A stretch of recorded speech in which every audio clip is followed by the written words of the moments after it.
the medal, it's actually a great thing. Absolutely, but when you look at this game, this was a double action in the semi-final. Yes. The captain leading from the front, getting the brace. How big were those 2 goals for this team? It was very important for them to get those goals, because remember, with double action, their forwards are very remarkable and they understand each other very well. With Radia Kanyo giving those defense splitting passes, and Untlameti knows what to pick up, and even when they play crossovers, you know that something is going to come out of that. Absolutely. I mean, I think we've spoken so much about this team that when it comes to the wings, and I think that's the battle that is going to be today with Sundowns and Radio and double action on the wing play.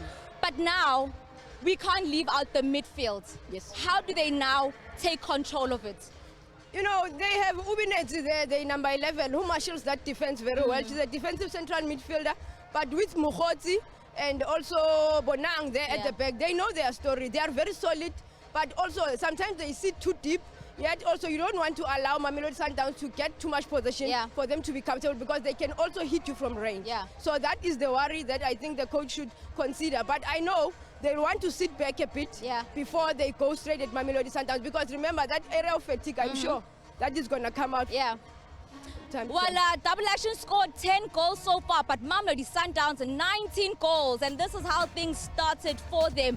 A massive statement opening 8-0 against Olympic de Maroni, and then the goals just kept on coming. 4-0, 4-0, 3-1. They only conceded 1 goal. What are we saying about this team's defense?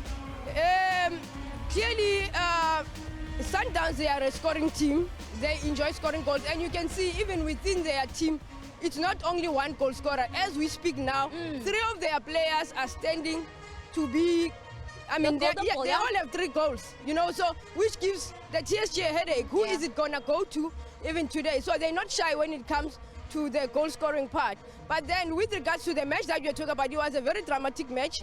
You remember even, but now there are things that we don't encourage with regard to that, time wasting tactics and all those things. But Mamelodi Sundowns has been on song. And this is how then all their victories then translated to then the Group B match. They finished comfortably as the winners of that group at Costa do Sol with a game to spare, both of them cementing their place in the semi-finals. But Mamelodi Sundowns, that is how then they found themselves playing against the Green Buffaloes once again. What do we say now about both these coaches? Because Coach Philemon was coach of Double Action 2021 when they were in the semi-finals. He was not there last year. He comes back today, not just semi-final, takes them to the final. Coach Jerry has been with Sundowns for a very long time as well. What do we say now about the 2 coaches? Obviously, it's an improvement for Coach Solomon. And I know that, Coach Philemon, I know that he would want to go all the way. And obviously, he's hoping that he has prepared well. But when it comes to Coach Jerry, he comes with a lot of experience. He's been to CAF, and he knows how it felt like last year when he had to qualify second based on the fact that he was already a champion at CAF. So we will see how they do their things today. But we give all the best to them. Well, the semi-final for Mamelodi Sundowns saw them concede their very first goal of the tournament. 3-1 is how things ended against Green Buffaloes. And this was, Sweetness, the first time they also trailed in a game. So already Green Buffaloes, they knew that this was going to be a tough game. It was a good goal by the number 9 of Green Buffaloes. We can't take away anything from that goal, because you could see at that time even the defense of Mamelodi Sundowns were not ready for that one.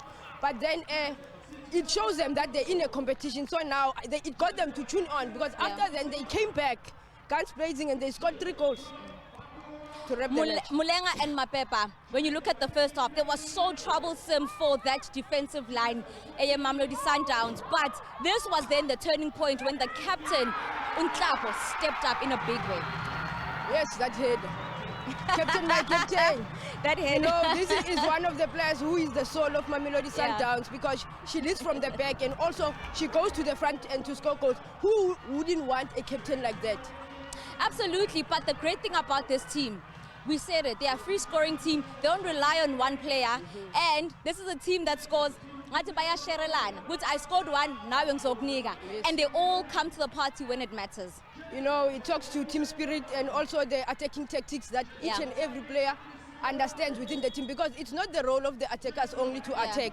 It's not only a role of the attackers to only score goals, but everyone in the team is their responsibility to score goals. This is a team, Sweetness, when you look at all three of their group stage match, including the semi-final, they are the team that made the most changes. 9 changes at some point, 7 changes at one point, but you look at the fact that every single game, there was still high scoring. What does this say about the depth of that squad?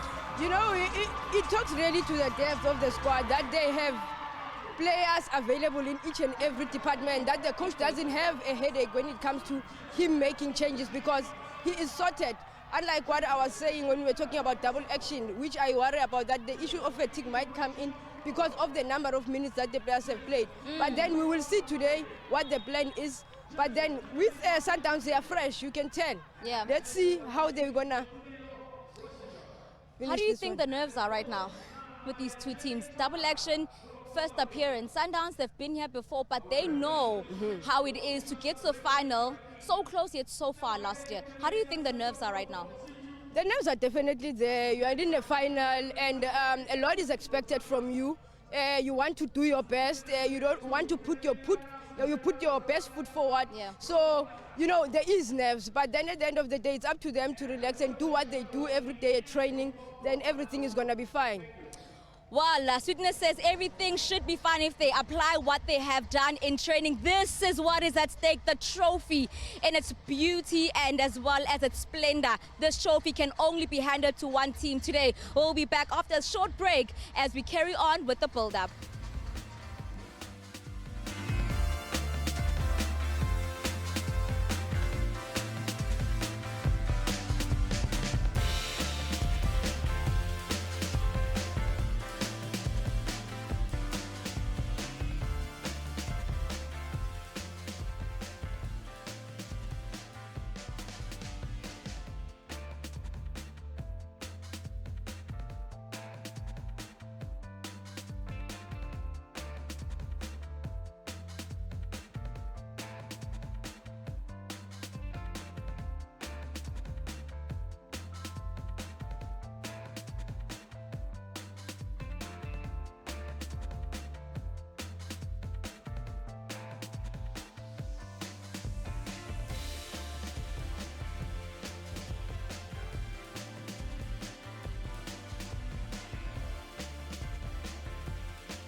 Well, it's the finale, the crescendo of the Champions League qualifiers. It's Mamelodi Sundowns up against Double Action Ladies from Botswana. Still with me is Sweetness Masango, my analyst for today. Sweetness, we look at both these teams now. Yeah. It's been such an interesting tournament for both of them because one, they're so strong on the ball. They're so strong defensively because these are also both teams that didn't really concede much. What are we saying now about their upfront abilities that are going to be so crucial today? You know, Double Action, what they have is just one approach. They are direct, counter football, and Radia Canyo's defense splitting passes, they will make a difference today because they are only strong on the right-hand side of the field. They are left, there haven't been any much goals scored from the left-hand side. And you speak of Radio Kanya. Yes. She was the player of the match in the previous game. What a star she certainly has been with the team since the 2021 Champions League. Yes, and she has made the best 11 boards more than once. Radia Kanyo is a very creative player. She can penetrate with and without the ball. She plays those important passes, and she can also take shots from range. That's what's amazing about her. She scores goals, even if she's a central midfielder. And she has certainly scored as well a goal. She's also made sure that, listen, I'm also on that sheet. But it's not just her as well who's been a crucial, instrumental player in this side, because we also have the captain as well. Yes. Kgaonyadiwe Ontlameti. That's the name, Kgaonyadiwe Ontlameti. The captain, she was certainly instrumental getting that brace, getting them over the line. But this is what you want from your captain, a captain who doesn't just delegate, but who can also grab the bull by the horn. A captain leading from the front, a captain scoring goals, a captain that has good moves on and off the ball, a captain that combines well with their midfielders. I think they've played a long time together, that they understand each other very well. When you're looking at this captain, when she plays with Radia Kanyo, joined by Johannes coming from the right-hand side, they look so remarkable because, you know, even if it's a corner, it becomes a goal. Yeah. So 3 goals for Radio Kanya, 3 goals as well for Ontlameti. But we also now, when we look at Sundowns, an unsung hero. You know, Murifi won player of the match in the semi-final. Yes. And one thing she said off air was, this is the first time I win player of the match ever in Africa. Wow. Yeah. No, this is one of the quickest players that we have in this tournament. Good 1v1 attacks. You know, she combines well with her central midfielders. And in that deep defensive block, she's important because she plays as a left fullback more than a left winger. So in that Sundown squad, she's very important because even when teams are playing with a deep defensive block, she's the one who helps them unlock them when they play that diagonal ball. Deep defensive block requires then a great defender, and that is what they have in Untlapo, their captain, who's certainly been that stronghold at the back for them. She missed the first game because she was still serving suspension from last year's CAF Champions League, but she came back with a vengeance. Zanele, the captain in Tlapo, you know, knowing that her role is to marshal that defense, but she also finds time to go forward during set pieces and score goals, and she can defend them as well. And what is important, it's also the relationship that she has with the goalkeeper, because the communication between them, it makes things easier, which is why you'll see that Sundowns hasn't conceded a lot of goals, because other people would think that they are not getting attacked. Yet they are attacked, but it's because of their organizational structure that they have in terms of their shifting, in terms of their balance, in terms of their support. So their captain is doing well. It's certainly going to be a battle on the wings. Murifi has 5 assists and 2 goals, and Untlapo has 2 goals to her name. But you look at the teams that are vying for that Golden Boot Award. All 5 of those players come from Sundowns and double action ladies. So that's already telling of the kind of final we're going to have. Well, let's hear from the coaches. Big day that requires big match temperaments. Definitely. We're feeling at home, though we have a little bit of pressure, anxiety, and you know, the adrenaline is at work, but we are ready for it. You're playing against a team that's very strong on their wings. How do you plan to deal with them and keep your defense compact today? We are equally strong on the wings. So it's not about them today, it's about us. It's about how we approach them, than them coming at us, than them with their prestige and pedigree. That's not the issue today. It's always good to play against the best than playing alongside the best, because you will not be recognized. When you play against the best, you'll be seen. When you play against the best, you'll be put to a very good test. You made no changes today. What does that tell us about the faith you have in the team that started in the semi-finals? It tells you about the statement, it comprehends the statement that I gave you, that we are growing with the tournament. If we change the lineup when we have a limited squad, we will not grow with the tournament. So every player now has grown with the tournament. And believe you me, today we will double our action. That's number 1. Number 2, we are ready for any eventuality, because it's up to them to control the game, because they already have won. That's what they are thinking. So it will be a battle of wits, a battle of wisdom against talent. They are talented, we are smart. All the best, Coach. Thank you. Thank you so much. Coach, big day. Big day indeed. The day that we've been waiting for, it's finally here, and we're looking forward to it. You're playing a team that is equally as strong as you on the wings. How are you meeting them pound for pound today? Yeah, look, for us today, we just need to keep the ball as much as we can. But we've tried today to, especially on the other wing, just to try to use somebody who's very skillful, who'll be able to come and connect with our strikers in Kunjula Mali.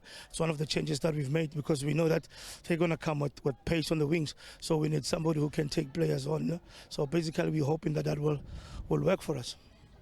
How are the nerves for the players? The nerves are there, we've done it before, but I've tried to calm them down, to say, look, let us treat it just like any other games that we normally play. We haven't won the game yet. We just got to keep on grinding, and with the hope that we'll clinch this one. All the best. Thank you. Today we name a new champion of Southern Africa as the CAF Women's Champions League CASAFA qualifiers reaches the final at the Sugar Ray Kulu Stadium, where double action ladies of Botswana take on South Africa's Mamelodi Sundowns in a battle between the best attacking and defensive sides in the CASAFA qualifiers. On that note, a good day it is to you, as it all comes down to this, with double action ladies scoring 10 goals, Sundowns scoring 19, no sides coming close to them from a scoring point of view. Sundowns, of course, with 8 players that have found the back of the net during the course of this tournament, and out of those 8, they will start with 7 of them in the starting lineup for double action ladies. All of their goal scorers are in the starting 11, all 4 of them, that is, that have contributed from a goal-scoring point of view. Defensively, both these sides have conceded just 1 coming into this final, which means they have been hard to break down, but will be broken down one way or another during the course of the 90 minutes that follows in this final. Should 90 minutes not conclude matters here at the Sugar Ray Kulu Stadium, keep in mind to have their fingerprints on the trophy. If we have to, we'll go to extra time, and if we have to be on that, a penalty shootout will separate both double action ladies and Mamelodi Sundowns.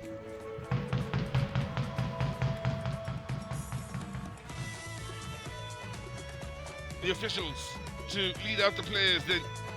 Big game this for both sides here on the left and right. Sundowns have been there, done it before, and getting to the finals to this region. They've gotten to the finals as well in the main competition itself and been crowned African champions. They want to get back to that competition come November and come up against the best the continent has to offer. For double action ladies, the side from Botswana, well, they've never gotten beyond the semi-finals up until this stage. Twice they've been semi-finalists. They've now gone beyond the semi-finals and want to take it one step further in being crowned the Southern African champions and going on to represent the region come November in Cote d'Ivoire.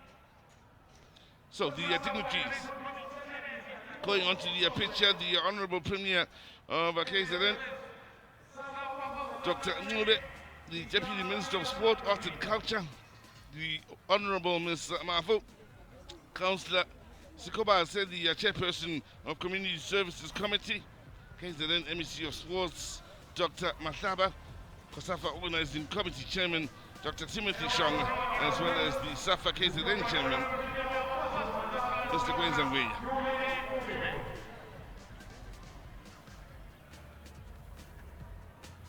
Mr. Pilalinene, the business partner out at Hollywood Bets, also amongst the dignitaries that is out there, and of course they've gone through the pre-match formalities and of course beating both sides ahead of the final, which is always the case. We will shortly round off this process before we move on with the pre-match formalities and get closer and closer to the moment of truth, which will be kickoff here at the Sugar Ray Kulu Stadium.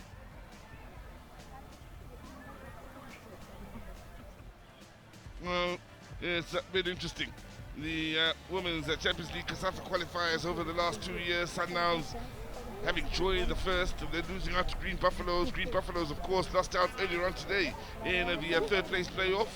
losing out to Costa do Sol of Mozambique, who made a bit of history for Mozambique in football by reaching the semi-finals and then, of course, securing the bronze medal. They'll be very proud of their efforts.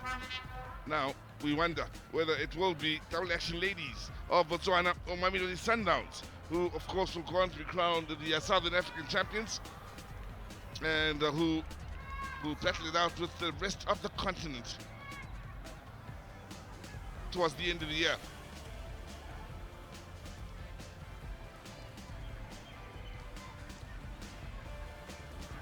So for the officials, it will be equally an important day here in a match that will be officiated by the match referee Ndebuleng Sitoko of Lesotho, assisted by Nancy Kasito of Zambia.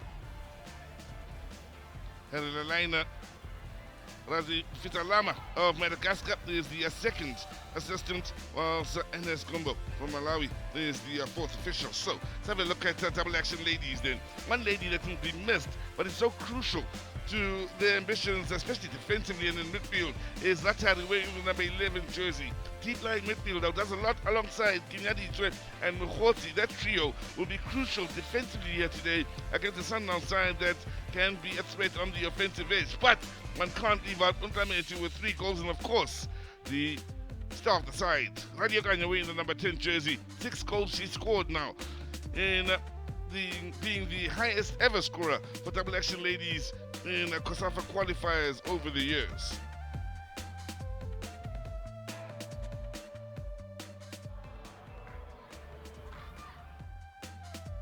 For Mamelodi Sundowns, then what is crucial is the captain operating in the heart of defense, of course, in leading the defensive club. She's also scored from the penalty and from a corner, meaning she can push forward and come through with telling moments on the front foot. But there is Murifi out in the wide left position. A couple of goals, 5 assists, and a few more goal involvements means she's been one of the most outstanding players in this tournament. Watch out as well for Mkoyi out in the attack, who has scored 3 goals and will look to add to that going forward.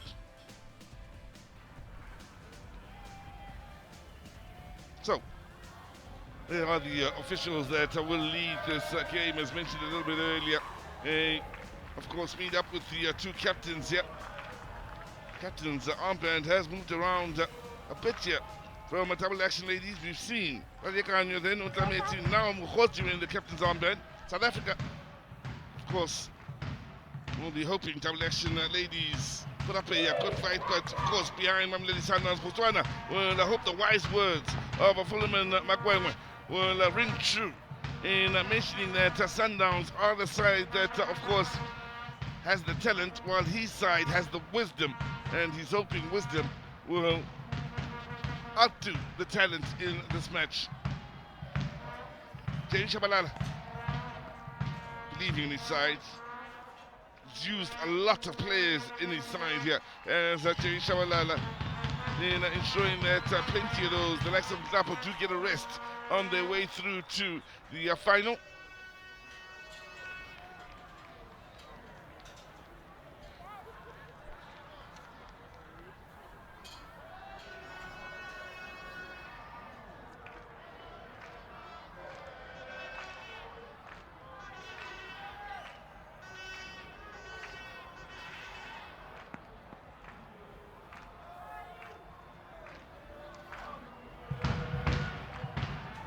So there is Murifi starting out wide on the left side.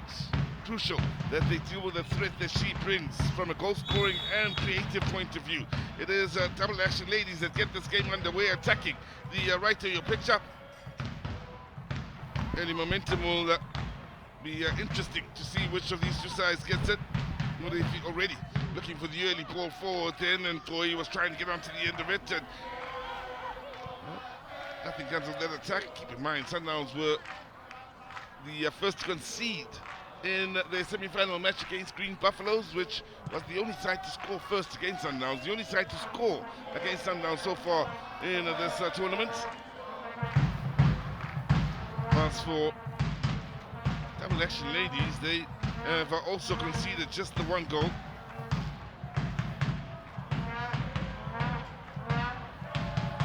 But more importantly, for Double Action Ladies is not just the fact that they've conceded just the one goal, it's when they conceded it, which was in the 1-1 scoreline against Green Buffaloes all the way back on the opening day of this tournament on the 30th of August. Rarikanyo scored the quickest goal ever of the tournament on that day. Mapepa cancelled it out as Amorifi cancels out a couple of players of this near side. Now looks to find the telling cross. She gets to the teammates, not once but twice with that cross. And the shot never did arrive. Amorifi early in the game reminds Double Action Ladies of the threat from the left side that's been ever true from Mamelodi Sundowns. Ever constant too, no matter who the opponents.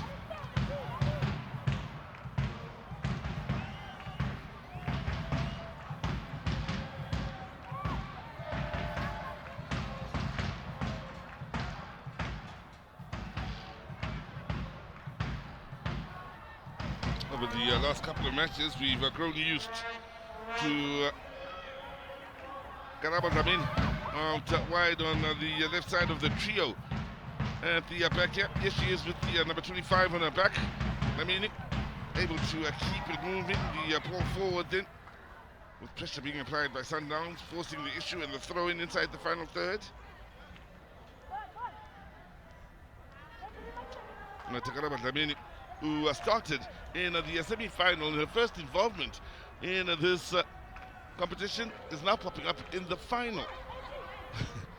So the last two games quite telling for her, having not featured at all during the group stages. Yes, she is in the last two, and arguably the most important of the games.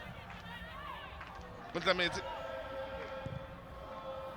Looking to push forward, Johannes here on this near side, wayward with the ball. Rabali.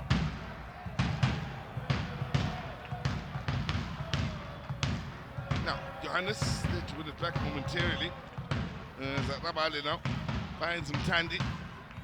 They do have Mali out on that right flank. Started the first game of the competition in the first round. Operating in the right flank was terribly impressive, Mali, in a game where she got an assist. And then when we've seen her again in the competition, she has moved to a more central position where she applied herself impressively well. And we heard the coach, Jerry Shabalala, mentioning that they needed someone with pace and the ability to take on opponents on that far side. So Mali's back out wide on the right. Murifi out wide on the left. Biana. Tandy. Rabade. Sundowns probing.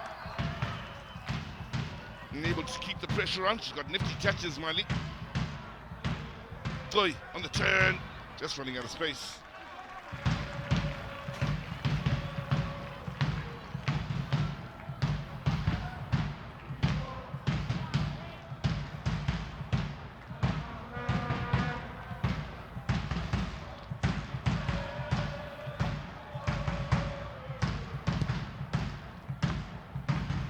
So Sundowns do have Daweti, who is amongst those watching on here. She's in the second row from the top, wearing the Sundowns, the Puma Sporty.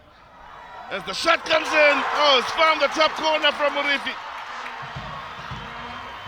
She's come up with something truly special as Murifi. And there you have it. There's 1-0 Mamelodi Sundowns. Her third of the competition to go with the 5 assists she's got.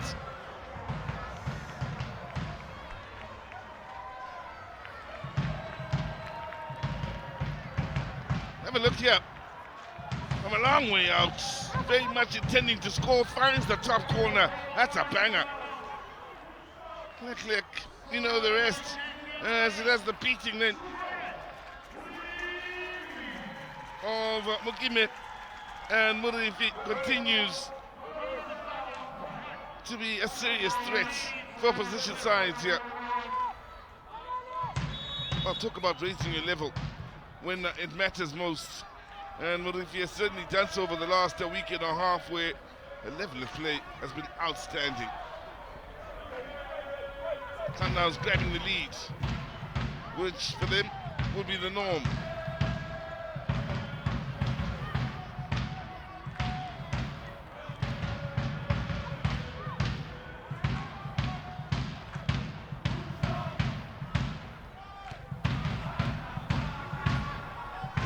Babale to Biana.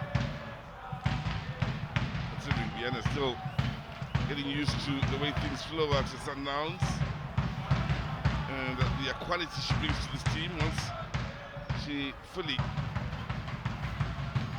gets to the running on the sides, how her teammates move, and the understanding that comes with that. Could be quite a force in the middle of the park for the Sundowns side. Battling with Mokoena in that deep-lying midfield position, and Mokoena herself is quite a player, keep in mind. Enjoyable to watch, so either player used by Jerry Shabalala, equally as impressive with the different type of traits they bring to the side. There's Biana again.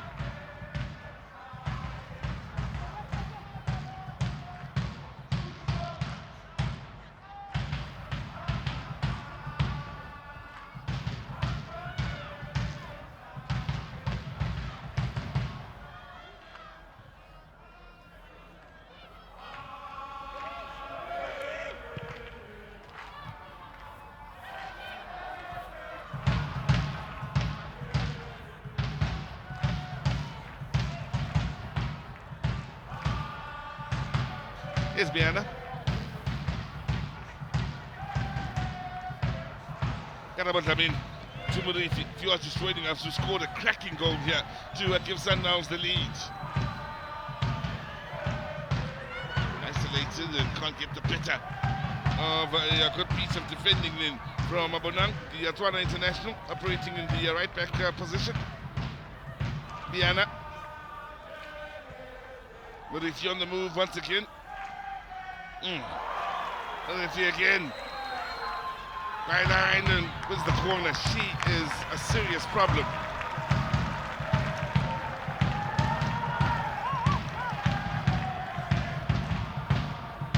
Yeah, it's Johannes who's the victim.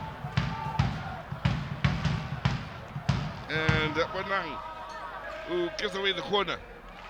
Well, they're beating the drum here, hoping the side will go on to hand out another beating, where it seems to be on the way with the way they've started here inside the opening 8 minutes.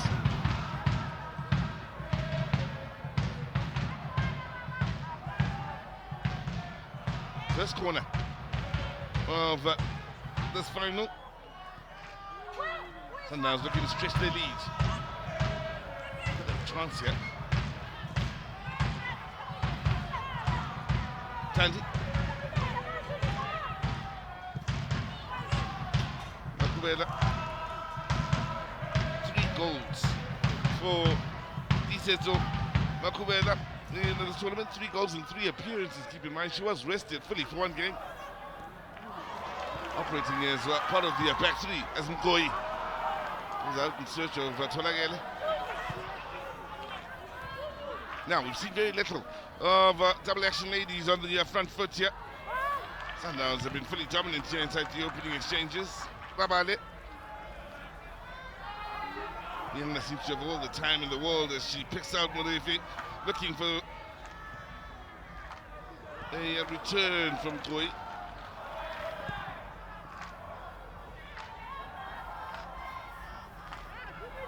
Oh, lovely work to keep it alive here. And everyone that said piece, the answer is yes. Ntameti showing good pace and determination to keep it alive on this near side. Then looking for Lesego Rediaganyo, who's been very quiet up to this point.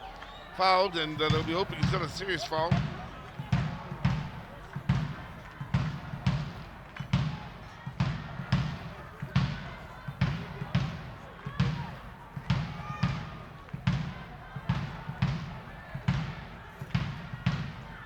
So, Murifi with the only goal of the match so far. If you haven't seen it, I suggest you enjoy this.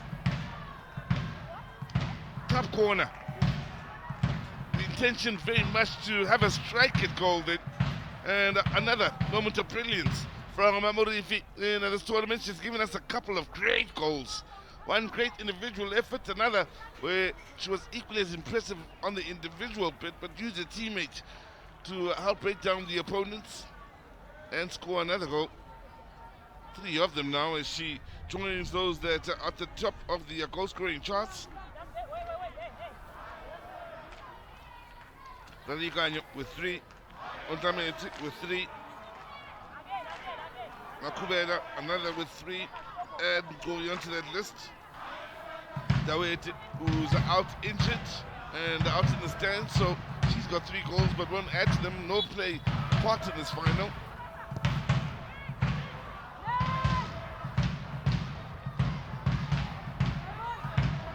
Good few Sundowns fans are loud and proud in this final out on that far side.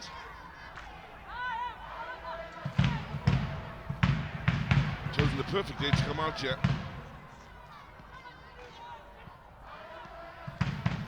With that drum for the first time in this competition. Final, when the team, one could argue, really needs them to get behind them.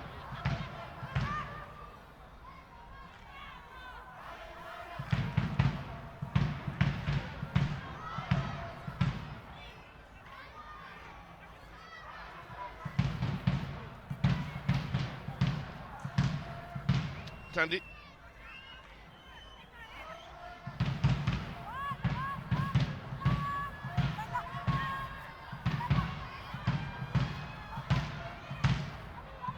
Apple.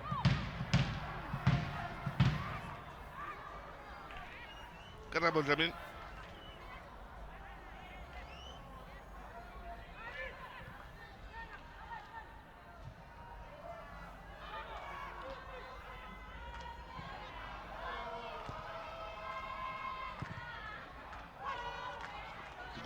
It is with the change.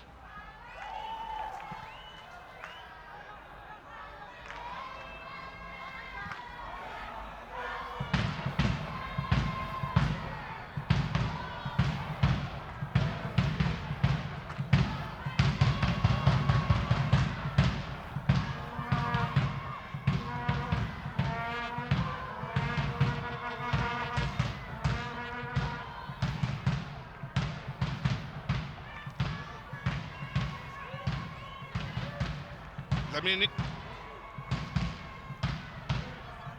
Vienna, so able to hold on to the ball for long periods of time. That's the first touch from Mamelodi. Sundowns push forward once again, increasing the intensity, looking to set it up. Vienna from range is wide of the mark. Again, once a distance left flank, Mamelodi's ability to eliminate numbers, get it into a crossing position and find the teammate is telling. Now again, just below the commentary position here, second row, second from the left. That's Daweti, who scored 3 goals. It's also a birthday today. So, running in action today is wearing the bucket hat, if you will. And also dignitaries that are out enjoying the football. So, Daweti on her birthday, unable to play in the final, injured. And happy, of course, to have played her part in the team getting to this final.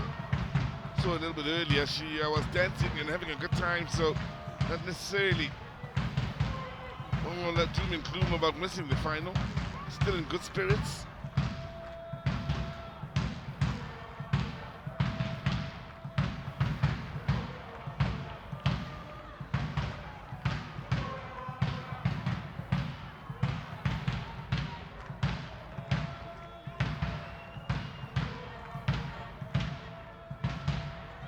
Here's Rabale, committed the foul in the middle of the park.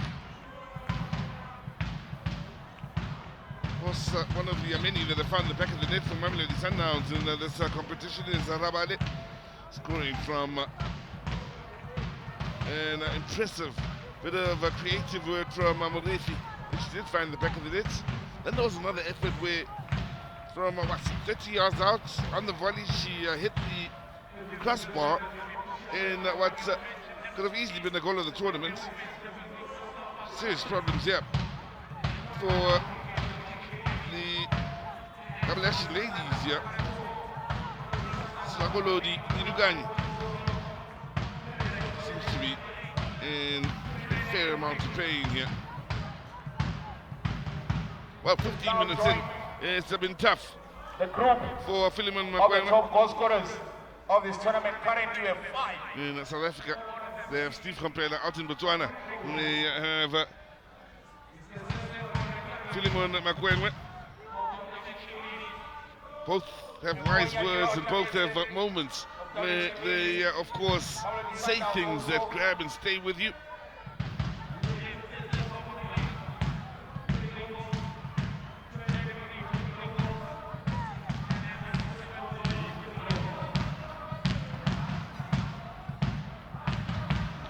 Let's see what his strength and conditioning is like. How long will he keep going? So far, so good. 16 minutes in. And while he's beating away the drum, the youngsters are feeling the effects, can't help but move and enjoy the afternoon, especially with the Sundowns in the leads. And then Makrotnani up at the top. The old-timers right at the top. And leading the charges in the singing and the fun that's being heard here at the Sugar Ray Stadium. Loud and proud in their Sundowns colours, loving the way the game has started and how it's fared so far. The energy rubbing off on the youngsters. Was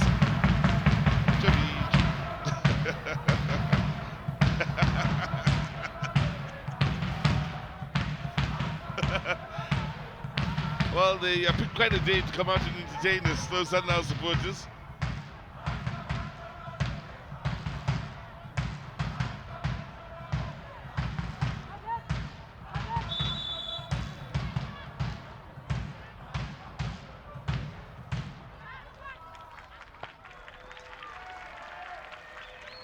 Andy Dlamini.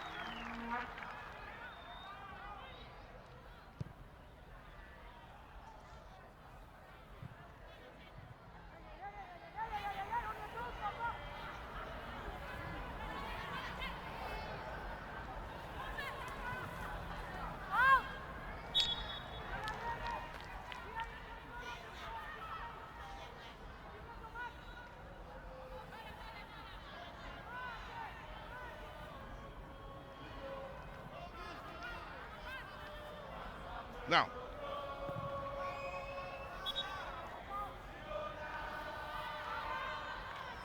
set piece here for Double Action Ladies.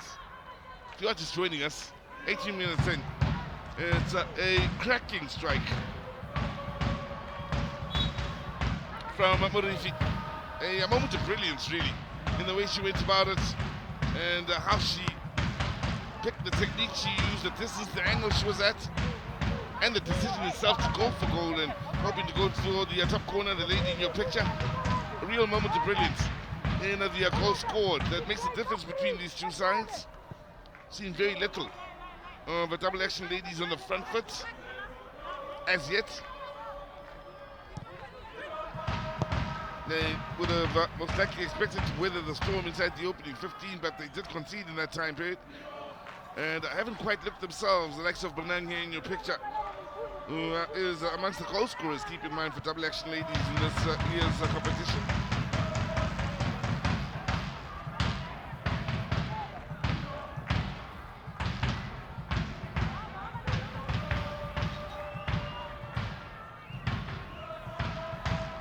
Sandy, Diana, Rabale with a lovely angle in the ball through, then superbly read. It was defensively on another occasion by Mokhozi. Rabale again. Now set up for the shot. Tande! So again, it was with a little back heel there to create the opening for Tande to go in search of a second. The first was also from the edge of the box in the group stages. Impressive strike it was. Looking for something similar with her second.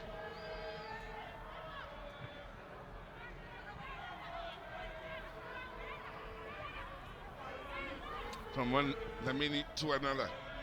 As Garabo goes back to Andile. Now Tapo.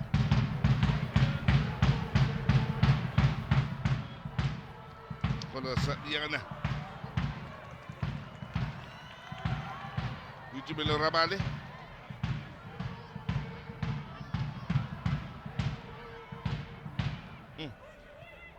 Like the ground at times that Rabale does cover in order to make herself an option. Looking around at the Sundowns ladies, they are always constantly moving as the shot comes in. Oh, it was hit well. It was hit extremely well and very well handled as well by Babe Mugime. Mali then with the opportunity from that right side. Looking to ensure that right side is just as busy as the left.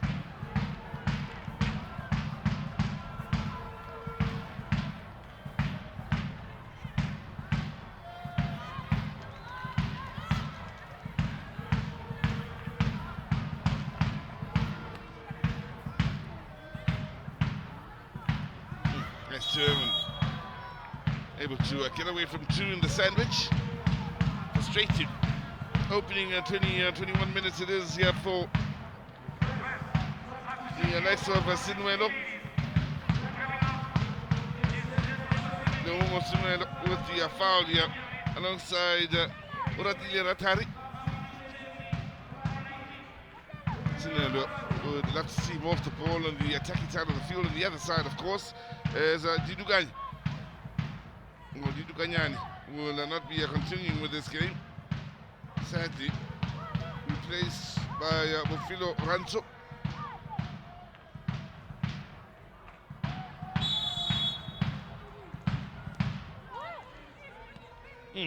Nice turn, good recovery.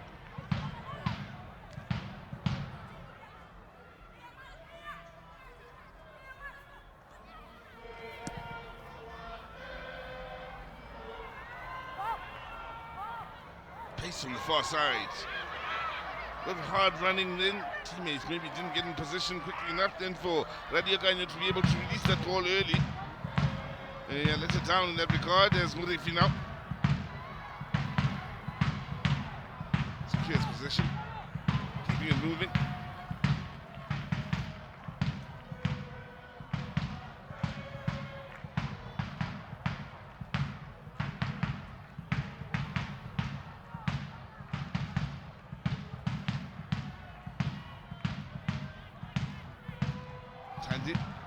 Able to get in between the lines then. Well, if you're on the move here on this near side, wanted it earlier, much earlier. To cut a run to ensure she didn't stray into an offside position.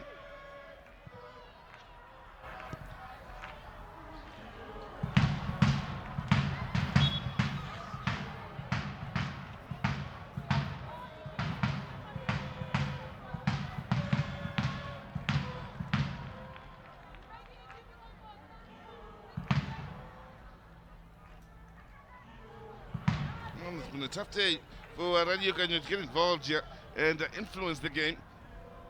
Again, we'll think back to the words of Philemon Makengwe around the second round game in the group stages when he mentioned her importance, how crucial it is for her side to do well, and the need for her to do well to rub off on the others on the team.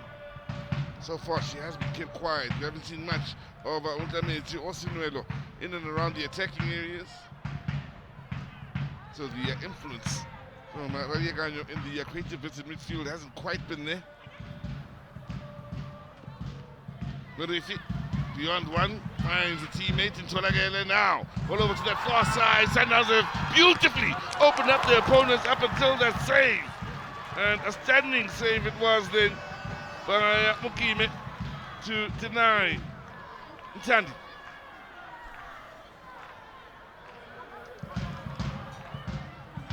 The second shot in anger in the smash Ntandi. Again, lovely work between Tolagele and Murefi. And even Toyin allowing it to run on to Ntandi on that far side showed great awareness by the striker. A move one could argue deserved a goal.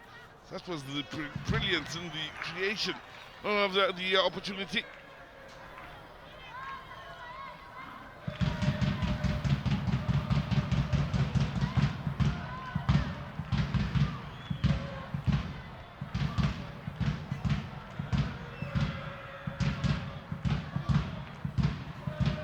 Murefi was close to Babonang on this near side. Corner it will be Sundowns.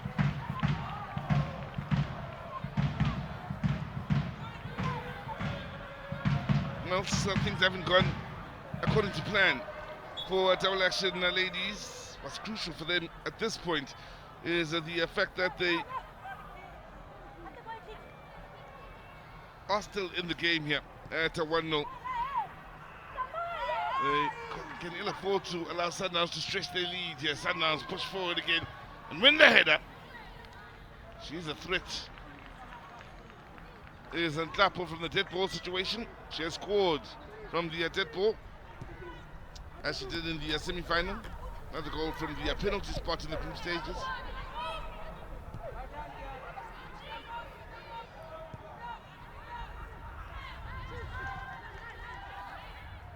Now, just about able to keep moving. Let's have it.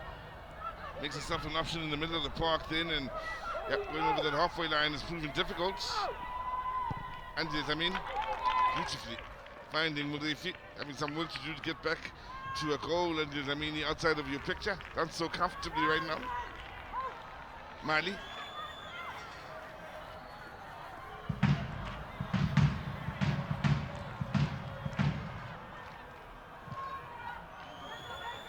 Yana. Murefi. Rabade. Well read. Good interception here by Rayukanya. Again, struggling to combine with their teammates here. They are struggling to put together 2-3 passes on double action ladies. Haven't built any momentum whatsoever inside the 28 minutes of this game. There's another example of the not quite being at their best today. You can tell with the ball possession stats that have popped up top left of your screen. Sundowns comfortable in that regard. Double action ladies doing what most do when they face Sundowns in this competition. Suffer in looking for the ball. Get starved of it.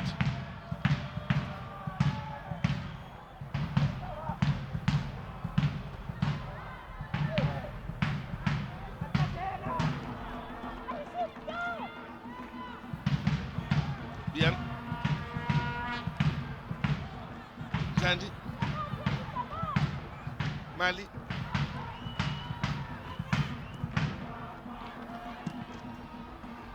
Anyway, will do for Johannes, and in the end, which has been the trend, it's a straight to a lady in the colours of Sundowns.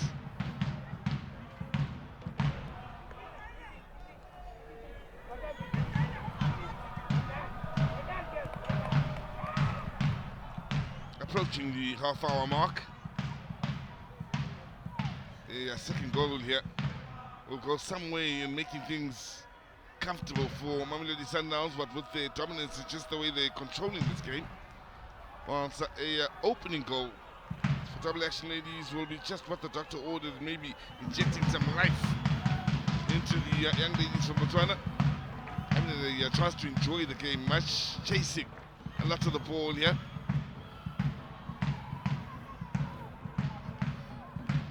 Nakubel. Nhlapo. Damini. Murifi.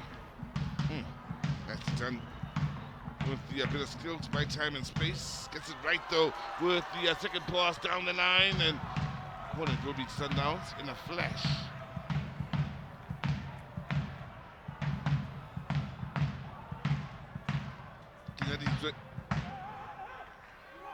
Amongst the most impressive of defenders during the group stages and going into the semi-finals. Mali! Finding they're going tough here. Alongside Nhotsi in dealing with the Sundowns side. Only Sundowns have had corners so far in this match. This is their third. 6 they've pushed forward into the box.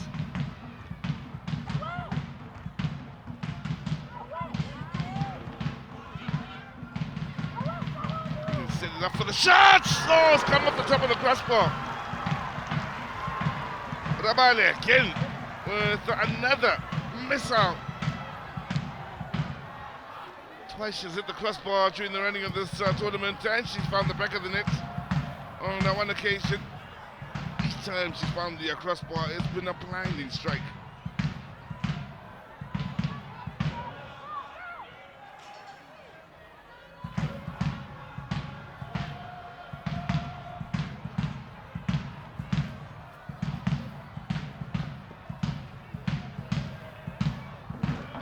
So, Sundowns again, beyond the half-hour mark now.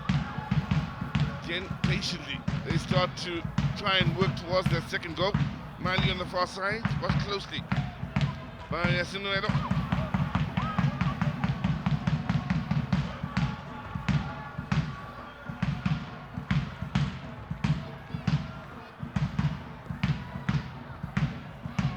Nicely done. Until it was lost by Johannes here. Talayela from range.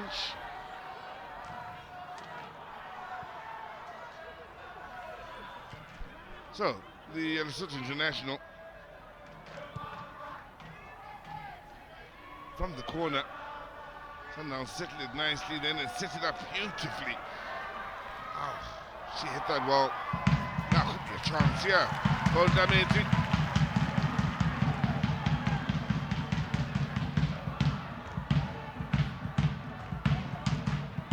Still, they are in the game as long as it stays 1-0. Koyi is down and in a spot of bother. It would seem inside the opposition half of the field. Well, that's a funny one for you. She was on her backside until the ball got put out of play. Now she's standing and able to walk.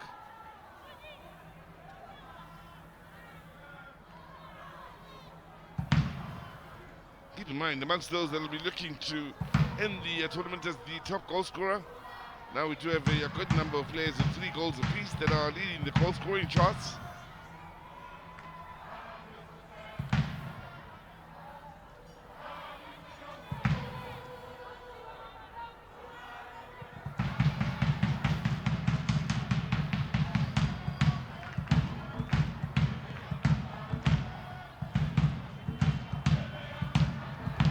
Let's get up on Damini. Tuntap. Approaching the last 10 minutes of a first half that's been very one-sided here, with a very little coming in a resistance from a double action ladies. Hardly seen them trouble Andy Damini between the sticks here for Sundowns.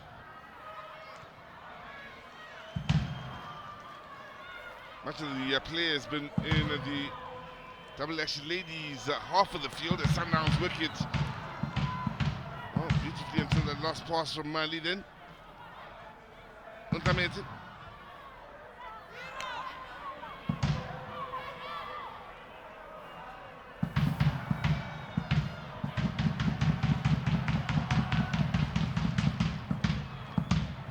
Now, that wasn't the best of touches now. Rodriguez takes one out the equation and a ball down the line then. Asked a lot of Ndamete, and that pretty much sums up the half so far. For the young ladies from Botswana, it's been tough going.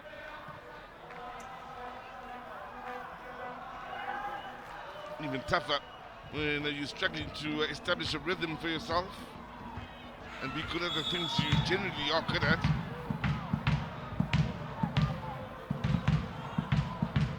Point made here is Luongo Sinuelo. Popping up here, giving away the foul. We've seen more of her on the defensive side of the game than offensively. Part of the front 3 for this double action ladies team. Also amongst the goal scorers for them, having coming off the bench to score for them in the group stages.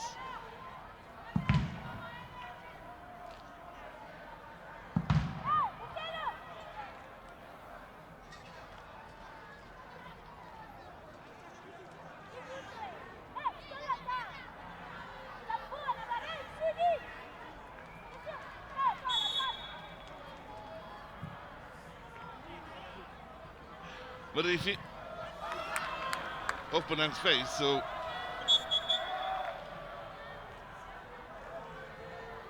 she's gone down since and should be able to continue here. Sundowns win the corner.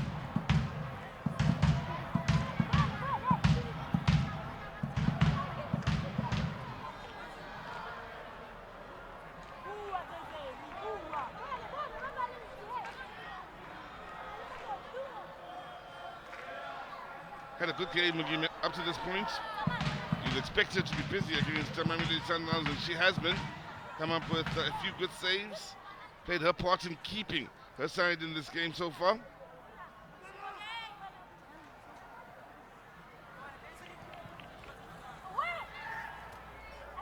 Put the life on the far side here by Sundowns.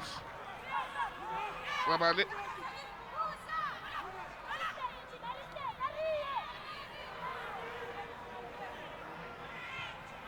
Murifi.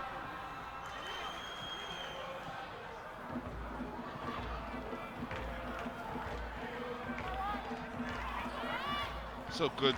Sundowns are providing options for the lady on the ball here with the movement. Nice touches, lovely from Rabali. And he wasn't in offside position.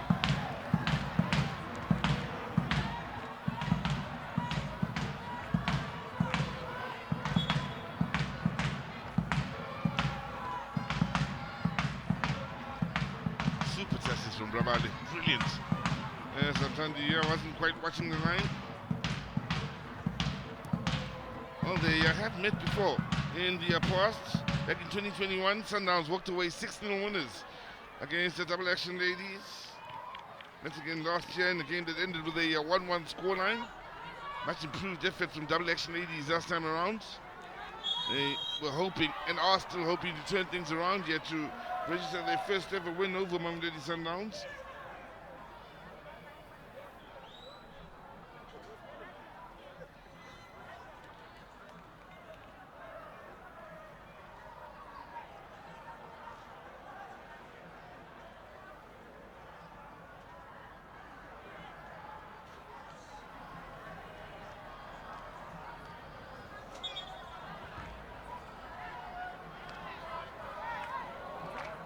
Set piece here in a game where they've struggled in open play. Can they come up with something from a set ball situation?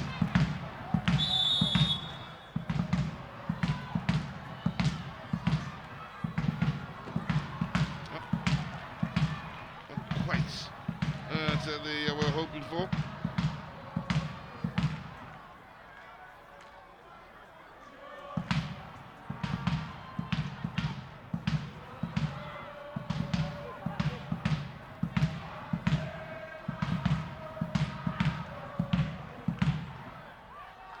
About it, Tumtandi, nice dropping back then from Radiagano.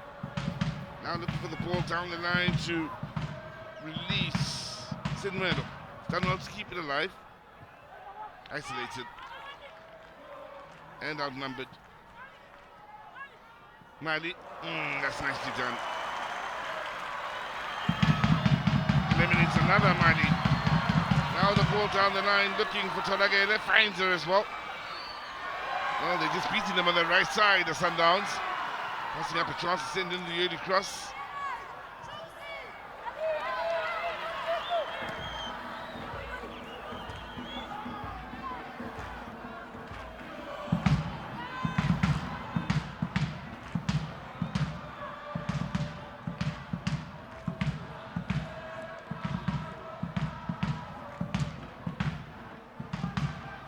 Going into the last 5 minutes of this first half of this final.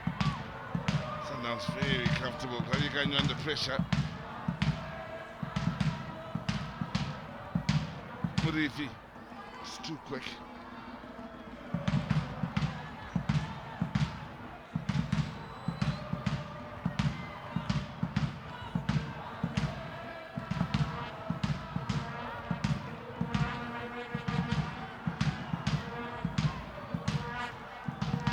Radiagano.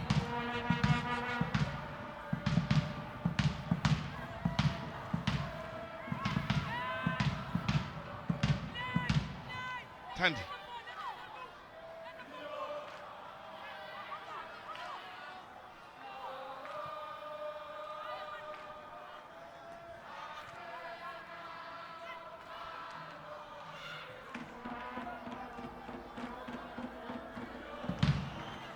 Now, Zamini, Rabale, Sundowns probing again. Mali on the far side. Ball floated in. Dealt with. to have a player down on that far side to double action ladies. Gets you identify who it is. I do suspect it's Cinemelo. In fact, it's Radio Canyo, I believe. There was a point where she lay for the pass, and there could have been a situation where she had a foot trampled on as the opponent ran past her. Seemed to be the way, if her body language is anything to go by, but play continued. She didn't go down immediately, tried to walk it off.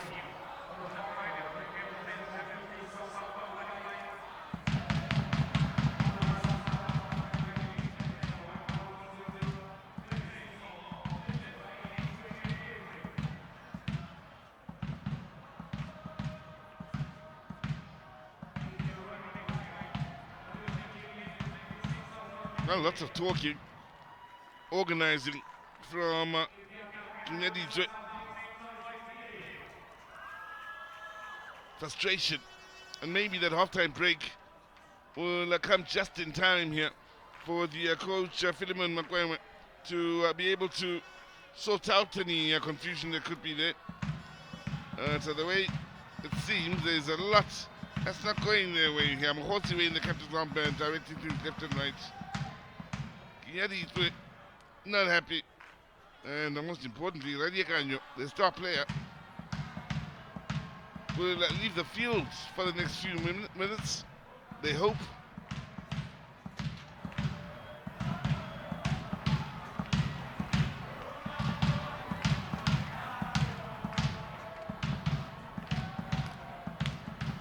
They will add 2 minutes to the end of this first half.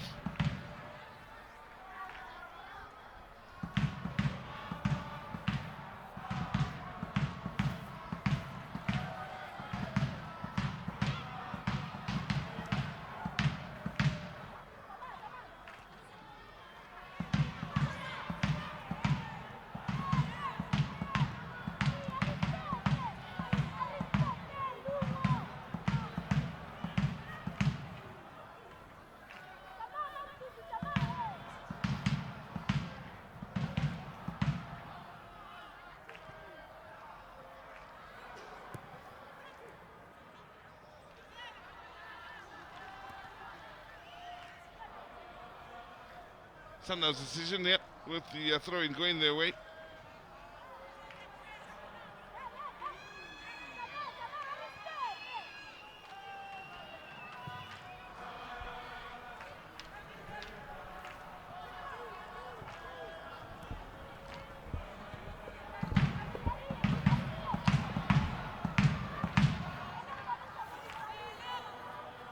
Moments of a first half. If you are just joining us, where Sundowns have been fully in control. The one thing they would have wished to do is score just more than the one, get the 2-goal cushion at the very least. It hasn't quite happened as yet. Could Goyi pushing forward?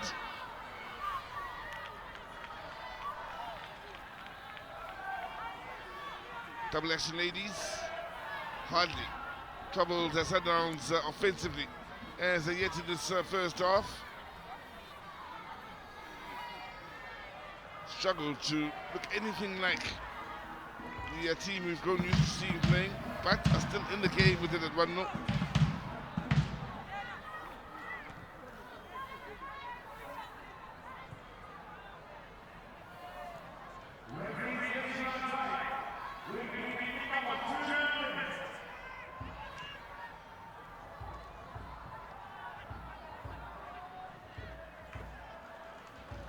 Here's Marifi.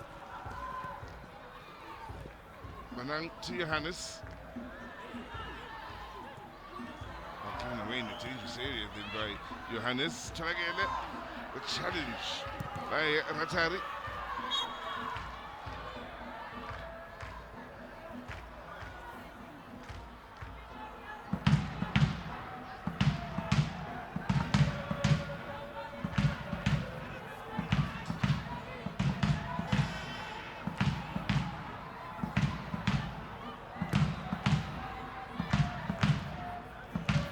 Offside.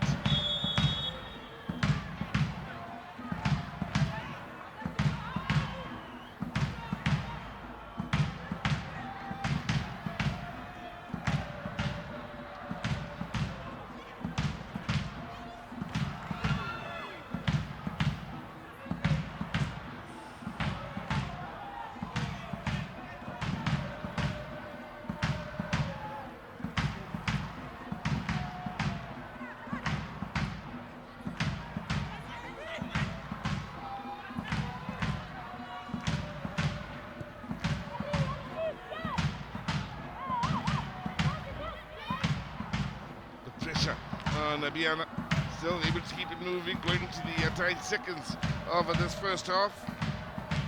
Damini.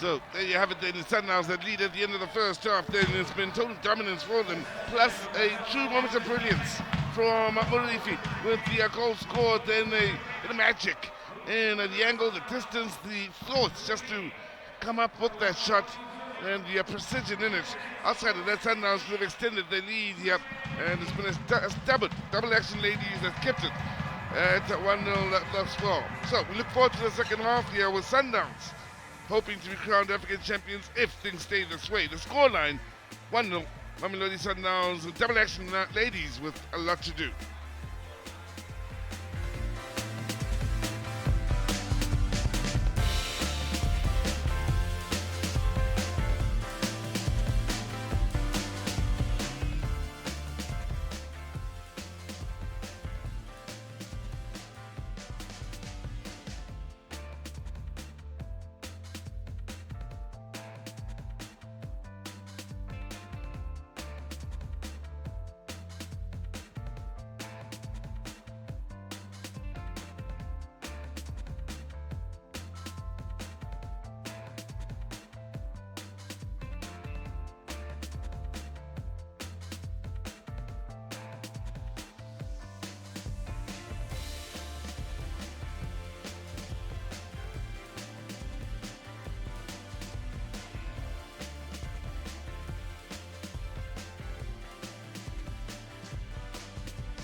But it's Mamelodi Sundowns with one hand on the trophy, courtesy of Murifi, Chuene Murifi, who makes it 3 goals for this tournament. And what a game it has been so far. But double action ladies left with more questions than answers, especially in that attacking line. Joining me is still Sweetness Masango. Sweetness, what did you make of the half? You know, coming from double action side, we didn't see much because of the fact that, like I told you, that they were going to stay deep and rely on that counter. Yes. And we haven't seen much of them going forward. But Mamelodi Sundowns have been the team that has been possessing and enjoying, and a lot of shots from range. Did you see that left from Rabale? Absolutely, we know her mean left foot, but we spoke about that defensive block that you're mentioning. Yes. And how much energy does it take now to defend a team that is so fast like that? Can they carry that energy to the second half?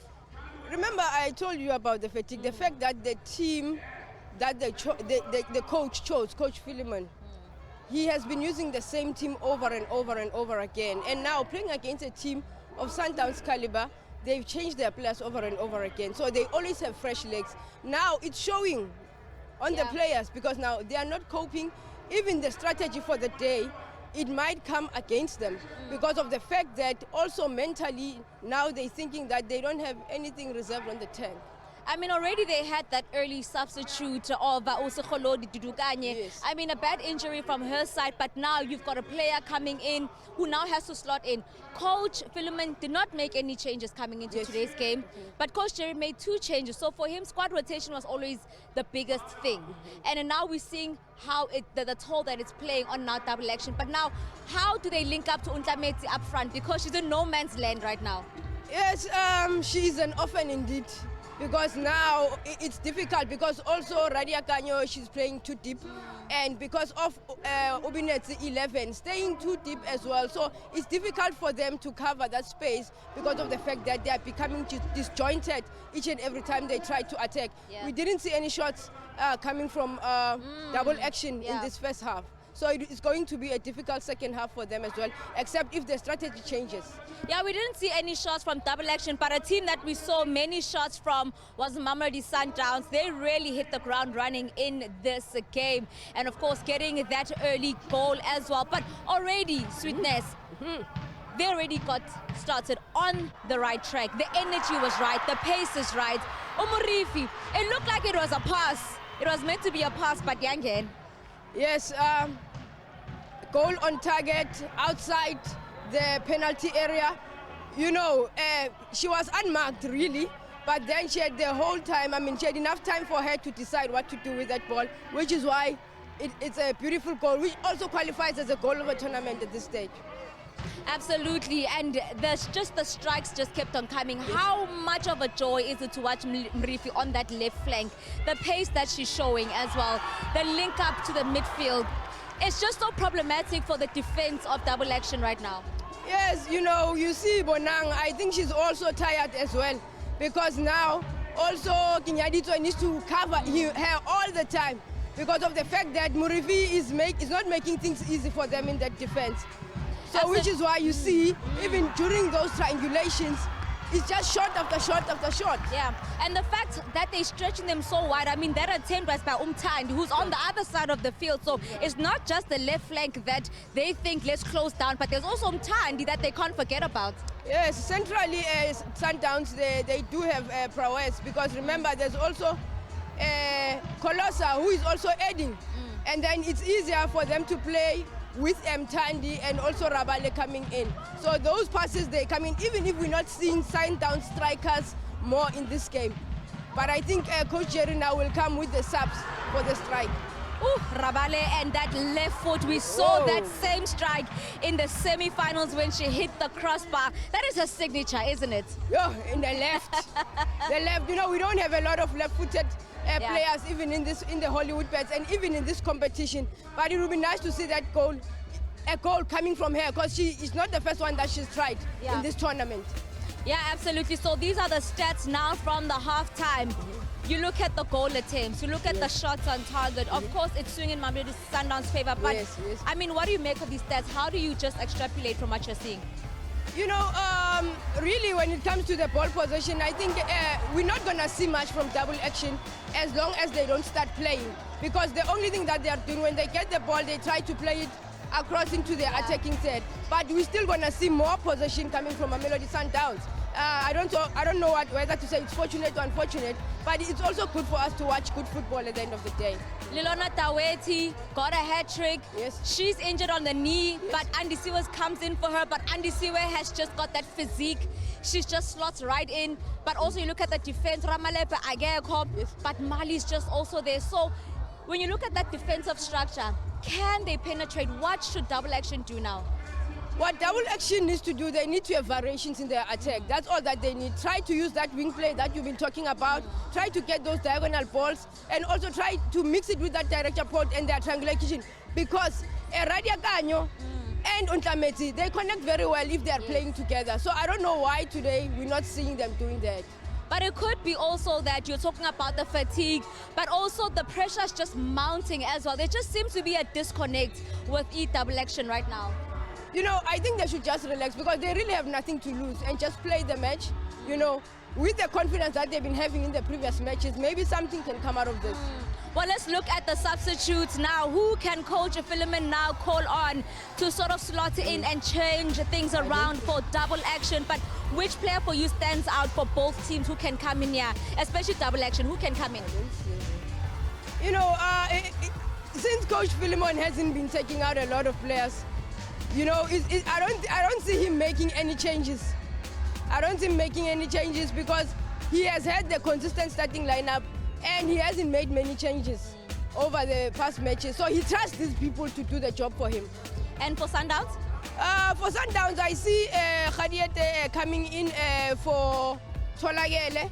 And I also see, I saw like Makubele, he got a knock. Maybe coach will bring in number 22, Ramalepe, and then that will give us a different perspective also. And Melinda Khadiete, mind you, was last year's player of the tournament. She did not start this tournament. She only got in at like about 4 minutes left of the semi-final because she's been on a moon boot this entire tournament. So maybe she will maybe play the second half. Maybe, definitely, you know. Fresh legs again, very important so that she gets that opportunity. I think she was introduced in the last game. Yes, in the last game for the last minute, 2 minutes. You know, so it will be nice to see her and see what she can do for the team because they really need a goal. Because also we need to decide who is the top goal scorer of this tournament. Sweetness, I didn't ask you for a prediction, but will double action come back in this one?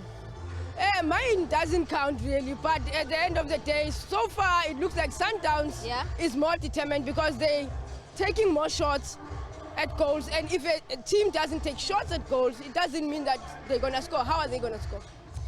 Well, it is currently advantage Mamelodi Sundowns. It is a beautiful day today. The fans have come out. Mamelodi Sundowns fans are here as well, supporting them with their drums. We know them with their music, and they're out here at the Sugar Ray Kulu Stadium. The families are out, also support their local team. What a day it is today. But can double action marshal up the troops and come back and show us what they're made of? Show us the team that we've seen throughout this tournament. Can they come back into this one? Can they certainly pull one back? Well, Caesar Mabena is the man that's giving you the commentary. Let's get into this one.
Well, it is the final of the CAF Women's Champions League COSAFA qualifiers here, and as things stand, it's Sundowns that will push on through to Cote d'Ivoire in November to represent the region amongst the very best then in an effort to be crowned African champions once again.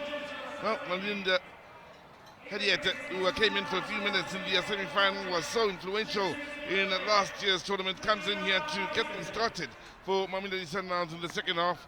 They will attack the goal to the right of your picture.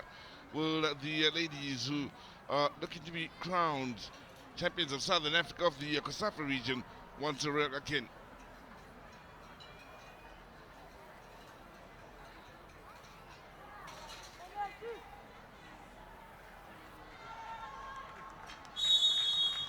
Sundowns now to attack the goal to the right of your picture, whilst double action ladies will attack the goal to the left of your picture. Sundowns with a first half that saw them, if you weren't with us in that first half, have more than 70% of the ball, meaning they were absolutely dominant against the double action ladies in that first half. And well, the only issue for them is finding that 2-goal cushion. They continue here with an opponent down and injured in the middle of the park. Talagele to keep it alive.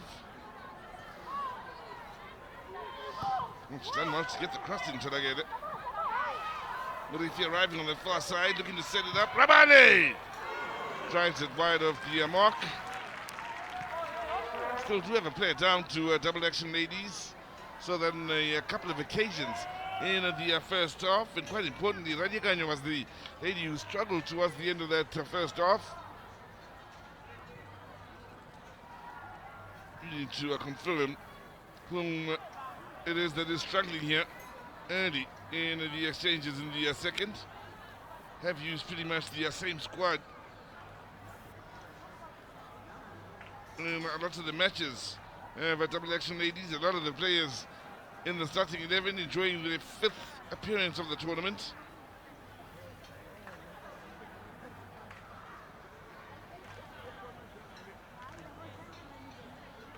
Of the starting 11, 6 players at double action ladies have played every second of this tournament. Hadn't been substituted, started every game, finished every game. 6 of the starting 11. So the lady that's struggling now, I believe, is Ratari, operating in the heart of midfield. She, another, that's played every minute of this tournament. Yet to be rested in the way of being subbed. No rested in the way of starts. She started every game, finished every game. Since the competition started a week and a half ago.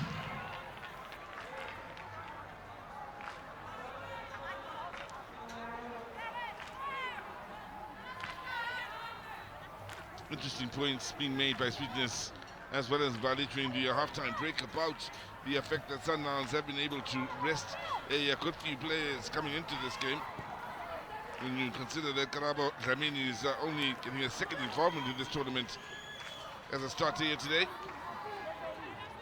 Tandy with the attempts on this near side got rested in the second game where she didn't take part at all. And various other players, quite a lot of them, have taken time off here, including Andile Dlamini between the sticks. Lapo, another that's been rested. In fact, Ngoyi with 3 appearances, 2 of them off the bench, has had the most, amongst those that have had the most in the way of 3 appearances in this tournament, along with Makubela, who also had a day off. So squad rotation has been quite important for Mamelodi Sundowns pushing forward. Just about everybody has been used, yeah.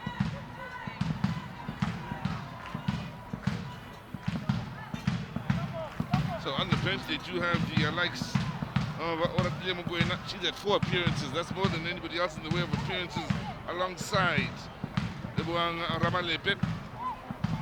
And the goal scorers out there, Michi Minis is out there. She's scored a couple of goals.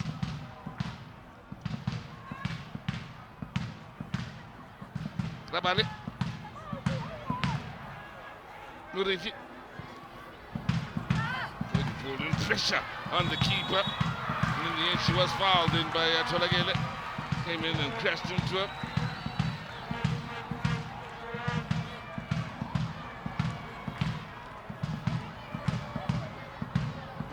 Mamelodi was brave in going up for this, expecting that contact. Knew it was coming. Well, you've got players out in the outfield that are struggling. The likes of Radiaganyo has taken a hit, gone down. Ratari has taken a hit, gone down, needed the stretcher to get off the field. The goalkeeper, Mamelodi, has just recently taken a hit, and she herself has gone down here and needs some attention. They're getting battered and bruised out there. Philemon Makan's troops, as well as his assistant, remained behind to watch the second semi-final then involving Mamelodi Sundowns a couple of days ago, where they were spying in on the side. They would have known what to expect. Still, 15 minutes in, is the Sundowns fans that are far from done in what looks like early celebrations for them in this match. They're confident with the way things have gone, leading with the 1-0 scoreline. Very little coming back from double action ladies. There you have it. As Siabafuna, we aren't afraid of them, we want them. Keeping in mind the Springboks, of course, kick off the World Cup campaign as well, so plenty to look forward to from a sporting point of view. What the Aussies are in between our borders in the way of cricket. The ladies, best of the ladies in Southern Africa, battled it out here in Richards Bay for a week and a half. Sundowns sitting tops. Taragele with the ball in. She'll settle for the corner.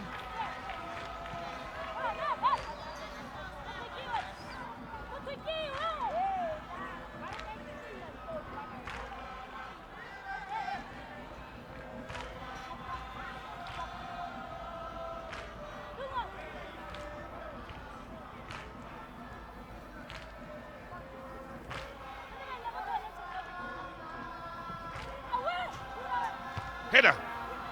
It's a defensive one.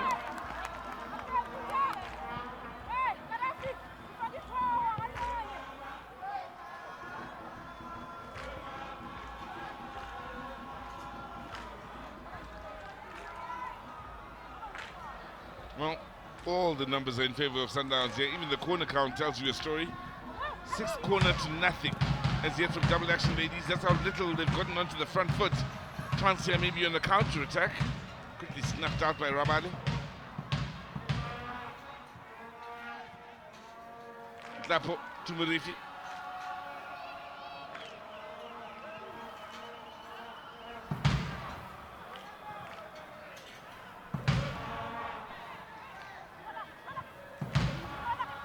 Interesting ball to that far side, finding Murifi. She's eliminated 2! And tonight in the end, Mali now with a chance. On the left foot, still Sundowns. Oh, it's crept through. And found the back of the net with Ntandi getting a second.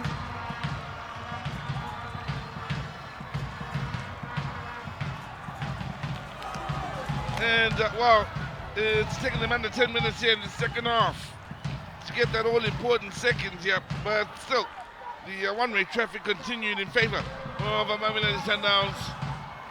And Ntandi, right place, right time, sneaks it under Mamelodi. After, again, Murifi had done a stunning job at the far side then. Mugime did well to deny her teammates, just didn't clear it convincingly. Not at the first nor second time of asking. And a slight error by Mugime. See Sundowns celebrate goal number 2. Again, Murifi terribly influential in Sundowns getting yet another goal here. Could have done better. Much better. And we'll take a bit of the blame here. In fact, a lot of the blame by Mugime. That's the third goal she's conceded in this competition. Second in the final.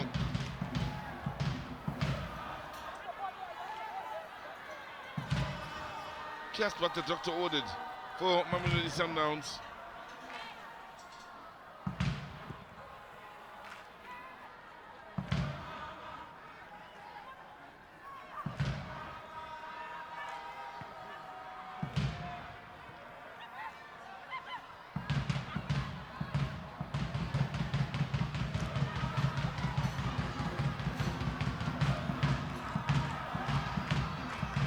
So what is important to note here, Sundowns have kept up with a number of 8 goal scorers in this tournament. That hasn't increased, but when you've got 8 that are found in the back of the net throughout your squad, in just a few games, a handful of games, 5 games that is, that's impressive. Tandy popping up for a second. Murefi, if she scores again, will lead the goal scoring charts. Radiaga on your pictures on 3 goals as well, so a number of players on 3 goals. Yeah, we're still looking to see who will walk away with the top of the goal scorers charts on 4.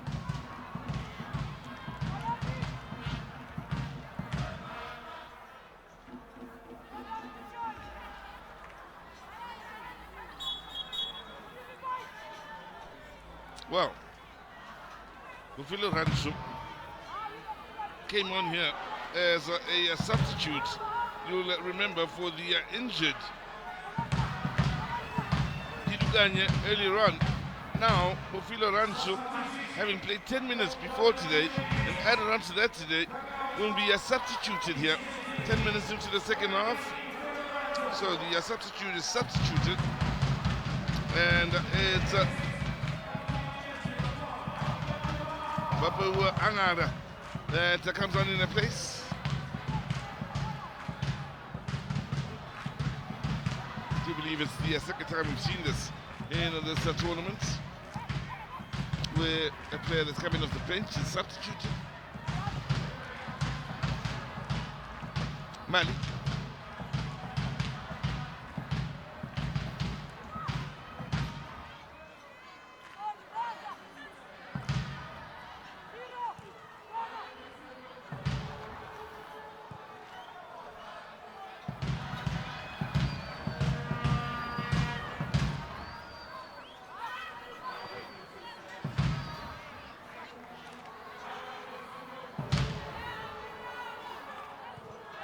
Diana.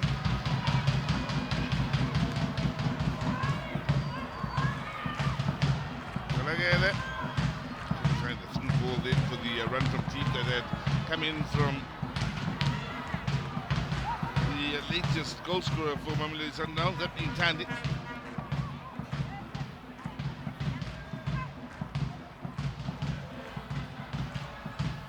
Nice little back heel then, Sundowns having just the one in the box. Tandy again. We're going to set it up here for a difficult shot on the right foot this time from Rabali.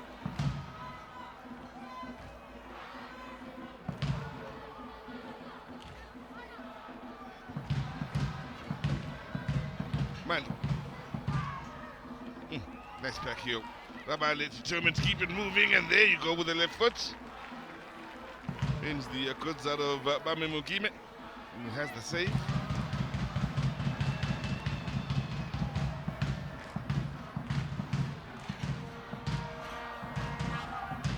Now, get chance on here, but for Andres being very much awake, although she's had very little to do between the sticks for Mamelodi Sundowns as we approach the hour. Hardly been involved here in the second half.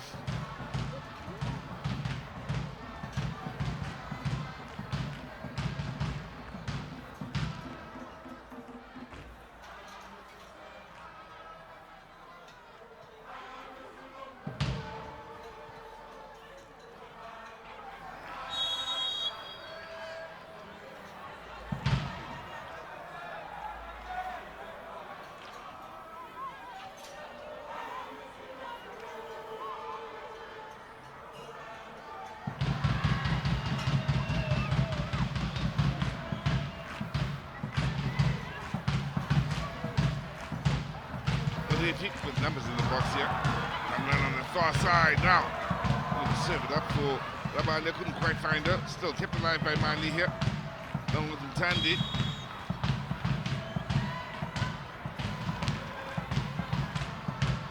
Well, it's not the first time they've felt the physicality. A touch too much, then good sportsmanship shown by Tandy, who committed the foul here with the late challenge on Bonang, or rather on Johannes, I beg your pardon.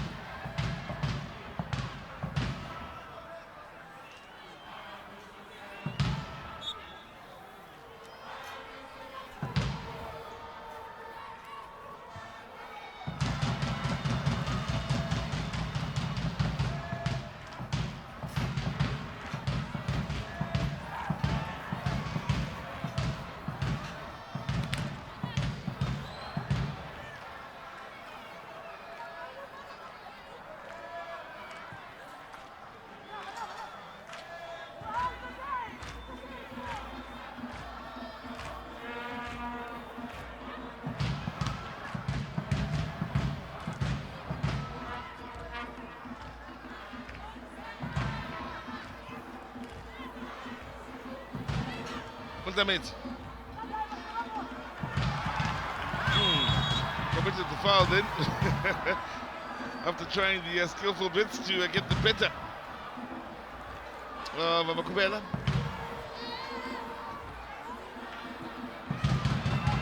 Yeah, illegal.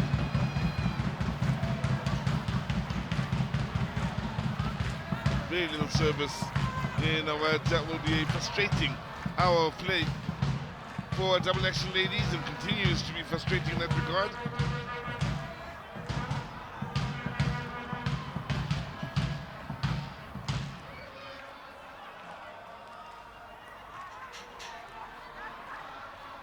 Well, took dominance.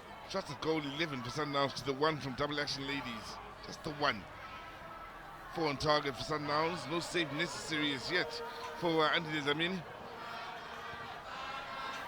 There you have it. They had over 70% of the ball in the first half. They still are thereabouts. On 68% Sundowns is total dominance.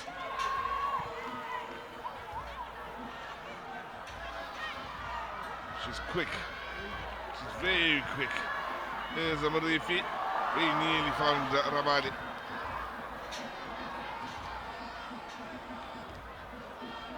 Mali. Oh, she won the foul.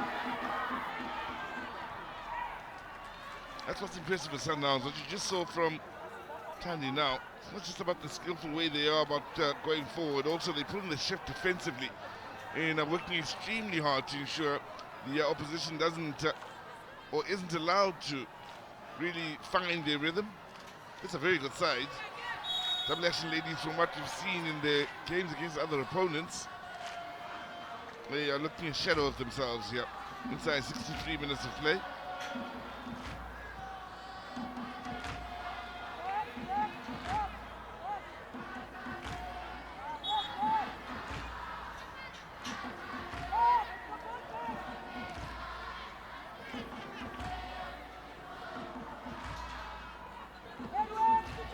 Yep, it's their time.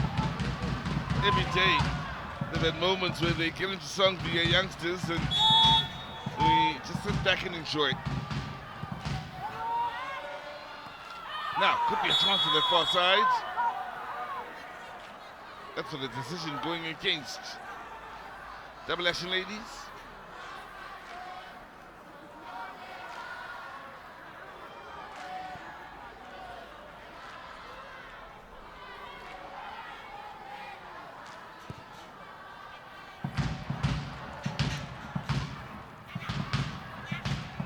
Definite handball.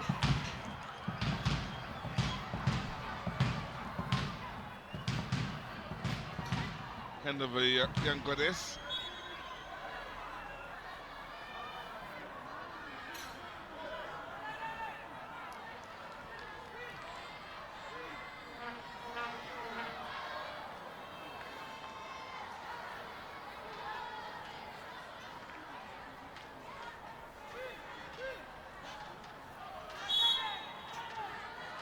Well, it says a lot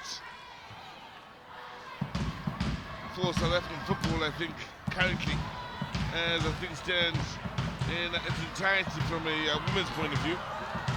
The years and years of hard work paying off, or some may even argue are beginning to pay off.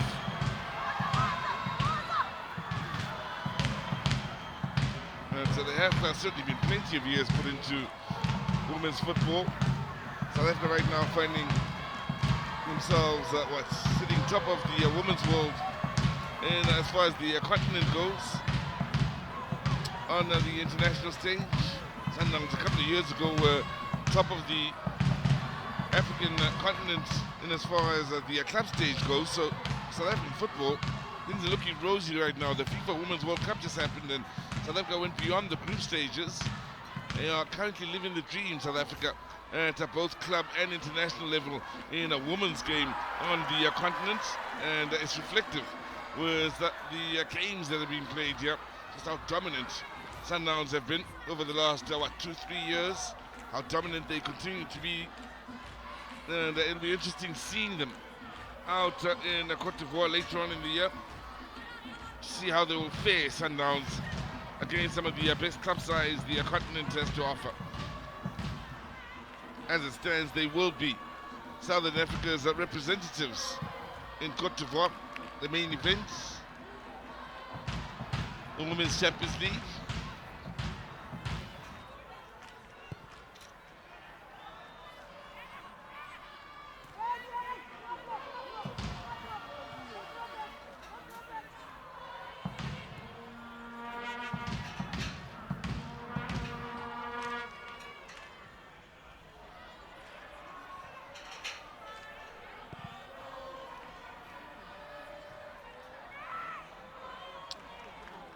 Vale.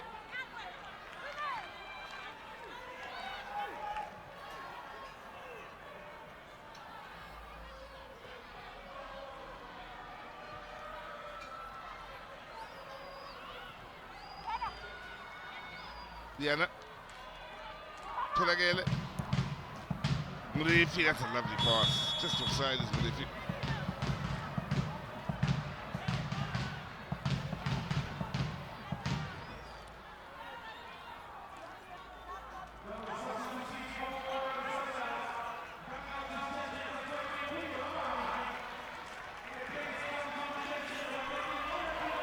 Changes being made by Mamelodi Sundowns here. A couple of them.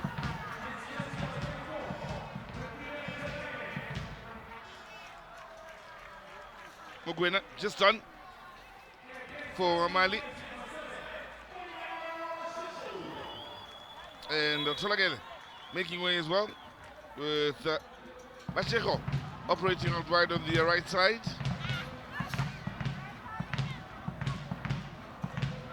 Ready on the move is Macheco. Good play on the defensive end. Both sides. And the Sundown side, of course, it's impressively nicely done by Makubela. So last year, of course, there were the likes of Irene Longo for Green Buffaloes who went on to score 5 goals. We are still looking for one player to break away from the rest and score 4. To be the top goal scorer for those that are on 3. Kadiete, just on here at the start of this half, was the second top goal scorer with 3 goals. Nkoi scored 2. Now, corner.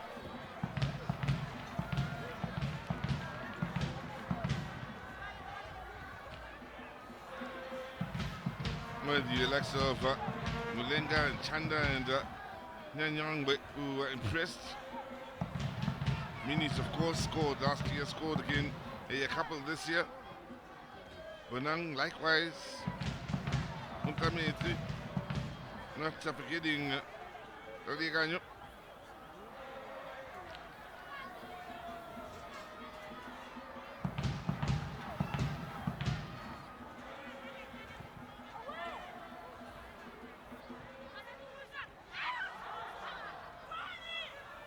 Nicely done out on the far side now by Sinuelo.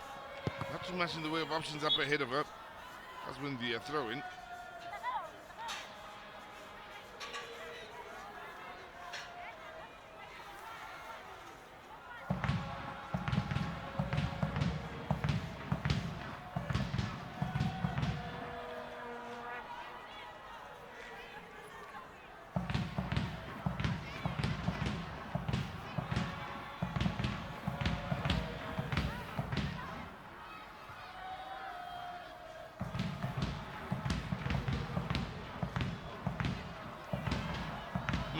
First pace from Macheco on the defensive end. Has had a fair bit of involvement in this year's tournament. Ligana Macheco, 2 appearances, 121 minutes ahead of the substitute appearance here in the second half. In her 5th appearance, now just gone over 100 minutes in her time on the field out there. In the duration of this year's competition.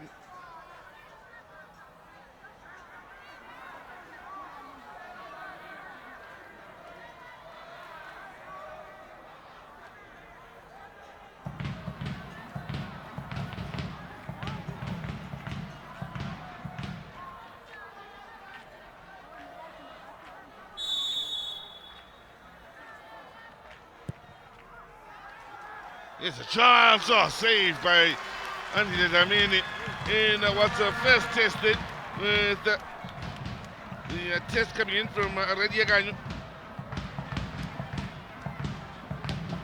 Well, he's looking to have some say in how this match turns out here.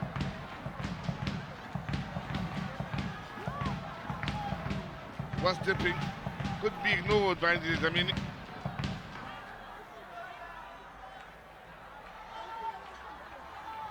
First corner of the match here for Double Action Ladies. It's coming the 71st minute.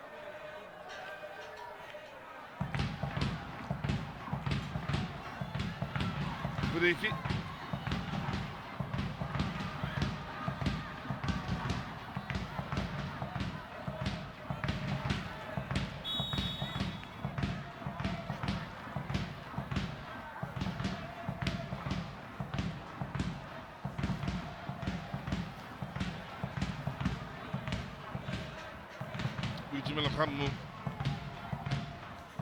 In your picture, giving away the set piece on that far side.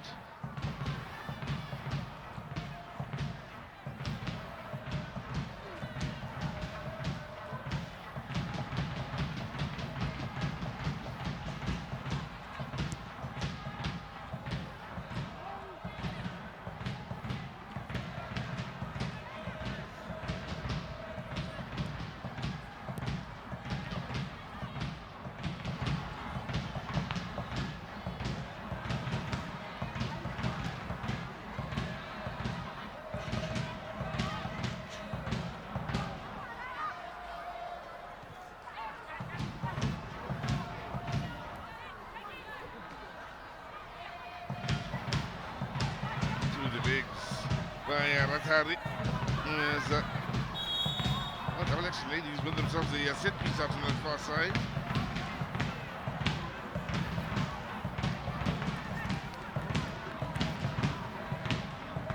Crucial to the to make something happen and score the next goal here, Double Action Ladies. With enough time to go out and look for a winner as well.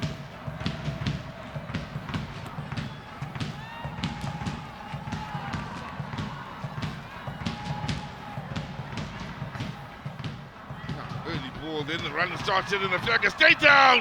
Oh, it's a definite chance. And a great save by Damini. Denying Bonang her second of the competition. Started the run nice and early then. That ball being played over the top. Definitely. Well-timed run. Lovely job by the far side official. Haruna Laina Raza Fitalama from Madagascar.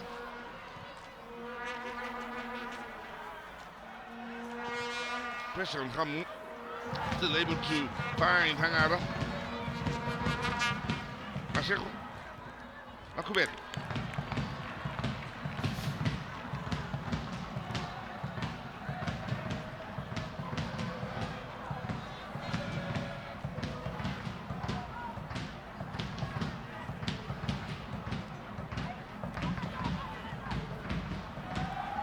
Nice movement off the ball here. Masheko set up here for the strike. Is it? Yes. It eventually comes in then. From Abiana. Well wide. Wasn't a true strike where the connection was what she wanted.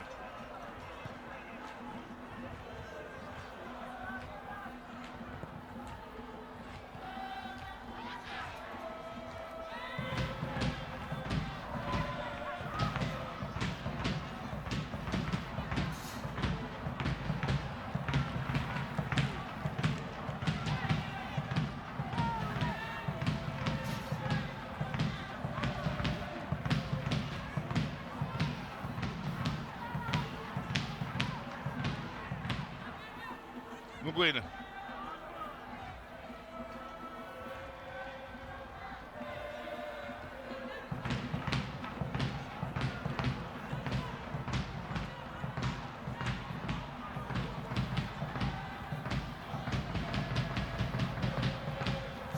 Now, and 15 minutes remaining. And, well, Sundowns will begin what they hope will be celebrations that will be followed up by another celebrating act come the end of the year.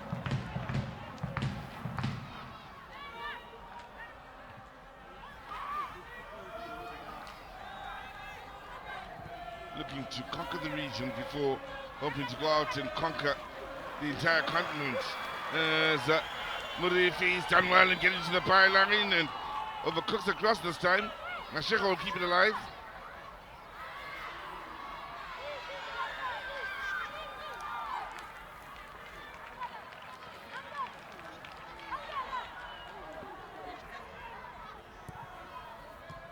Rabale.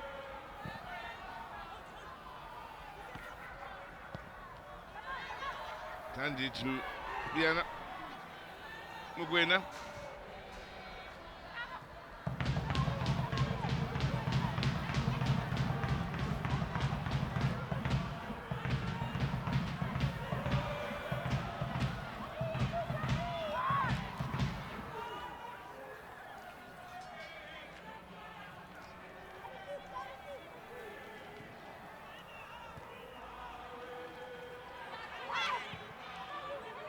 Murifi. Pulled in here from Zamini. Will be picked up eventually by Bami Mugime. Approaching the last 10 here. They need some source of inspiration to the young ladies from Botswana, one would feel. There's some spark. That will lift them up here, give them the belief they need. Ball over the top. But if he's got the pace, no doubt to keep it alive. 3-4 in the box.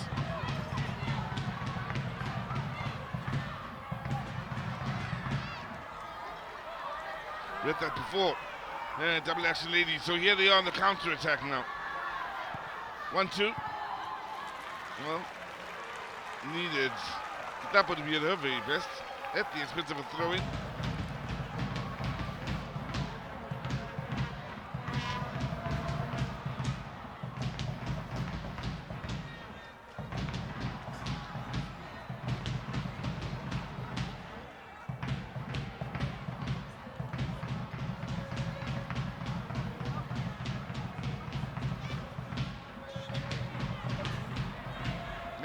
Glimpse at the wash then. And well, into your seats with the coach. What do they call that? Squeaky bum time?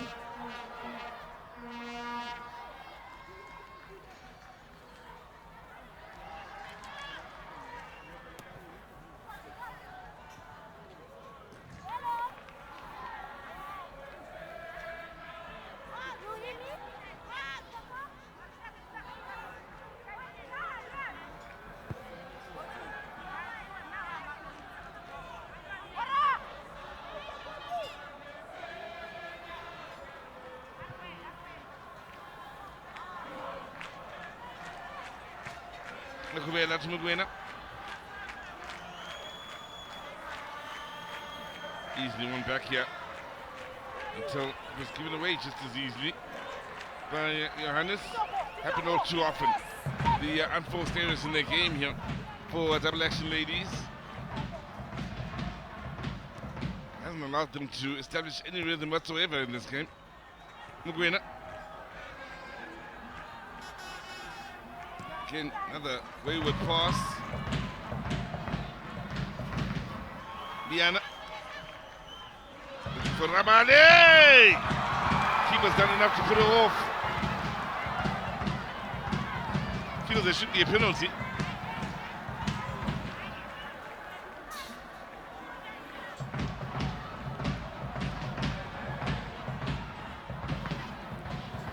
Well, Ramade from Lesotho originally.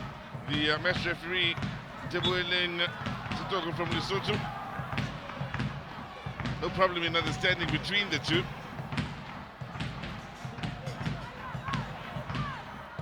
That little ball over the top then.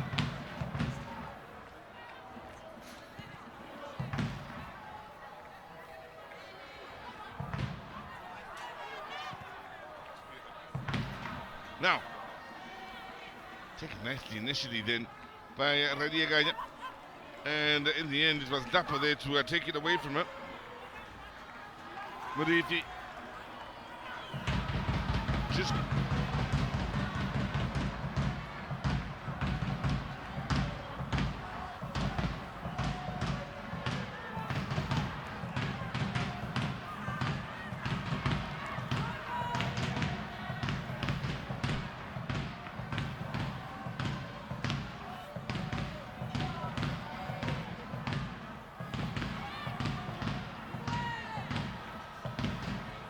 Nasir. Space to this near side, lovely pass, Mashiko with numbers arriving in the box. Plays it in towards the near post. Well defended. Johannes under pressure from Nguena. Tabane there to win it back in a great area. Now Murithi on that far side.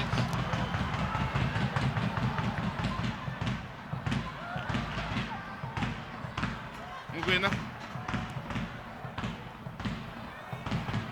Babale looks for the return. Flags up. Won't count.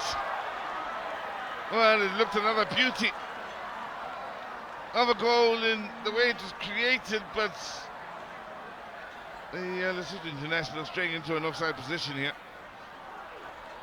according to the near side official. Now, yeah, just off. Just off.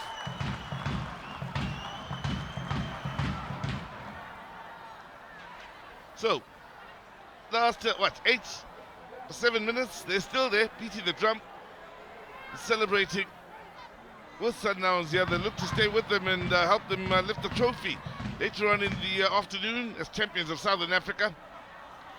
The expectations high against Sundowns as the ball is played in then. Keeper's done well, didn't handle, but the flag is up for offside, that is. Did well not to handle then. Did Lamini. Good officiating from the far side official. Erilalaina Razafita Lama.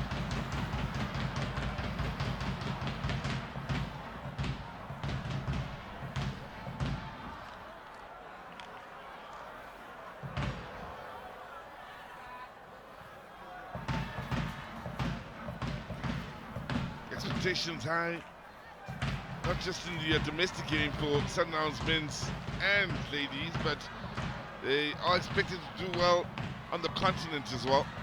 Both the men's and ladies have been crowned African champions. Every season now they step up knowing that, well, for it to be crowned a great season, they need to shake up the continent as well. No different for this group of ladies than it is for the men.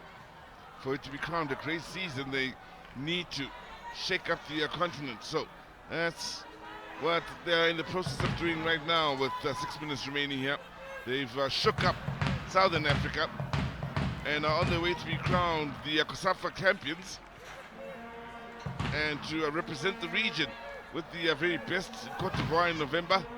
Big question, can they shake up the continent once again when it matters, and give South African women's football more to celebrate than what we've enjoyed in recent times, and we've had plenty to celebrate. African champions in winning the AFCON, great run at the World Cup, being African champions in club football. So can they keep the good times rolling, this generation of Sundowns ladies? That's the big question.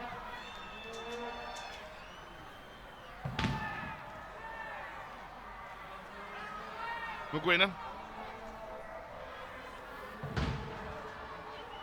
Mashiko. Through the legs.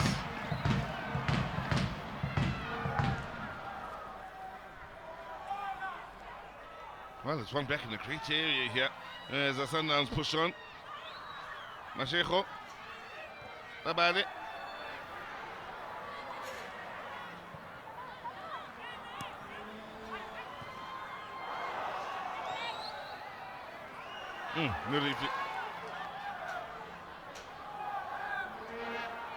That's good for the goal kick. Two players have stayed down here. Zinwelo as well as Karaba Dlamini. Oh, so it flew in on Dlamini, who was knocked skywards, and on the way down, she landed on the head of Asinelo. So it's a head injury for one, and I suspect a knee or an ankle for the other.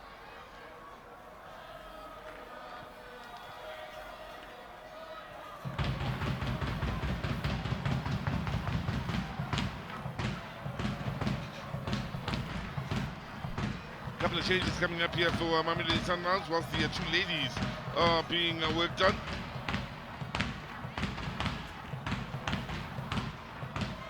So for Jenny Shabalala and his Sundowns ladies, if it stays this way, this, by the way, will be the lowest scoring game of this year's competition. No, it's only 2-0. They've spoiled us. 3 was the lowest scoring from the semi-final. Then they scored 4, 4 and 8.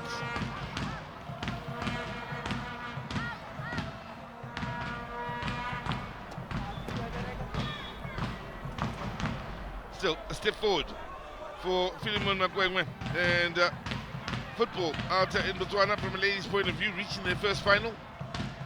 Unless they find a couple of goals here and keep things moving into extra time. It's looking as though the end is near.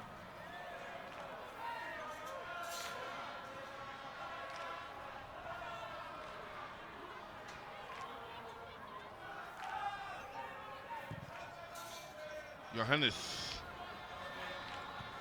Frustrating afternoon for Ndameti, very little service to work with. How about it?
So there you have it.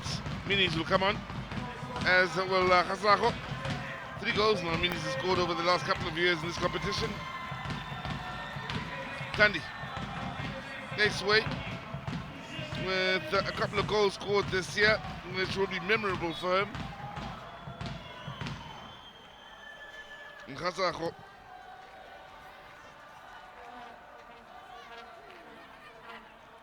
Coming in for her 4th appearance to add to the 124 minutes she's amassed so far in this tournament.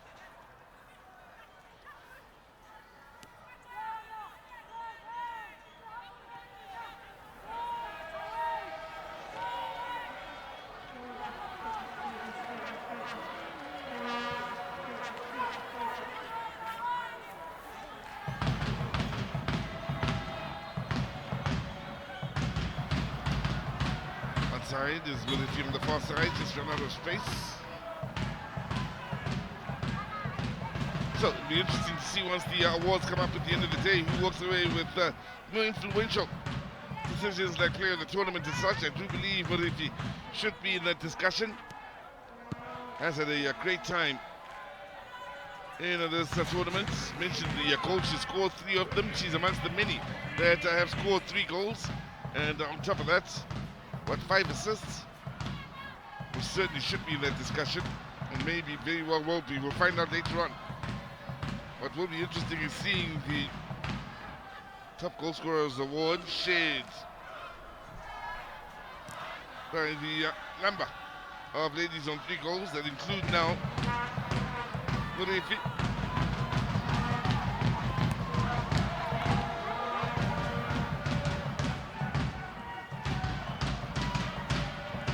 Daweti on 3 goals. goals as well. Makubela on 3 goals.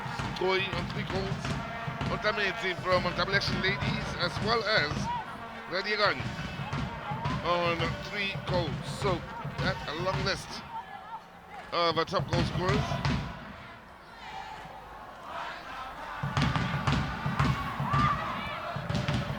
Minis.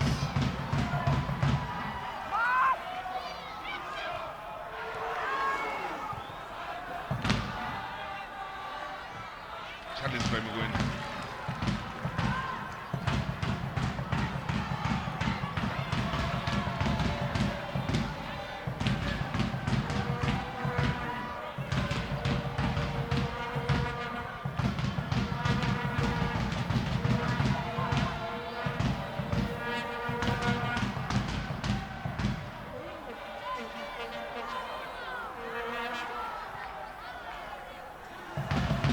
Minutes added on to the 90s, just about done and dusted. Runs beyond the midway point of those 3 minutes added on.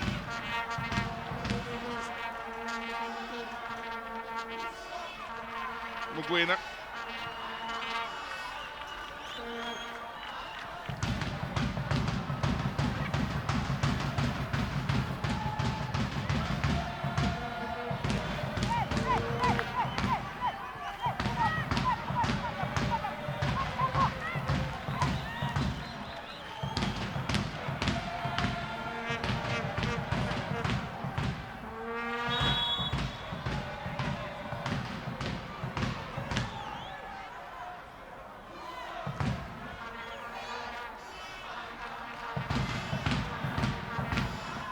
Under 30 seconds remaining.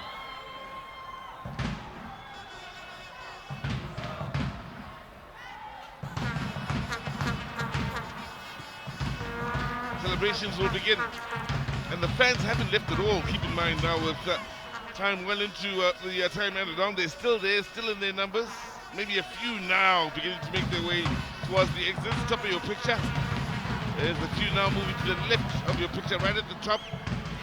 I've seen enough for the bulk of it. The Sundowns fans are staying on here, the die-hard Sundowns fans. There's Mamelodi.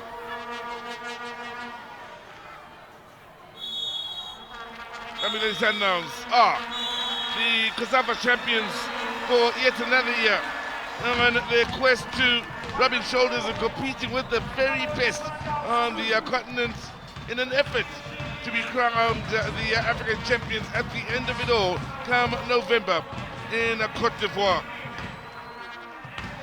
Impressive, conceding just 1 goal in this competition. They came into the final having scored 19, they'll walk away having scored 21 in 5 matches. That's an impressive return for Mamelodi Sundowns. Well, they threw away with a double action ladies team here that should be impressed with the way they went about business. They've taken 1 step further. They've never gotten beyond the semi-finals before. They got to the final this time around and found the going tough against Sundowns. Twice in the past they faced Sundowns, lost 6-0 to them, drew 1-1 with them.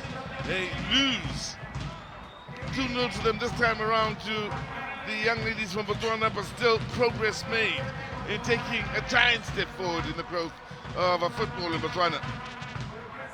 For Sundowns, this still the early stages of a long journey that will end in November, they're hoping. At the end of it all, they are the COSAFA champions, having beaten Double Action Ladies with a scoreline of 2-0.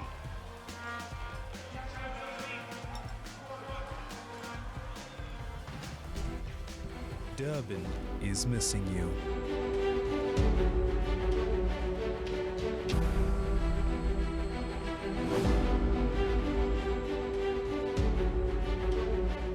Let's take this time to recharge.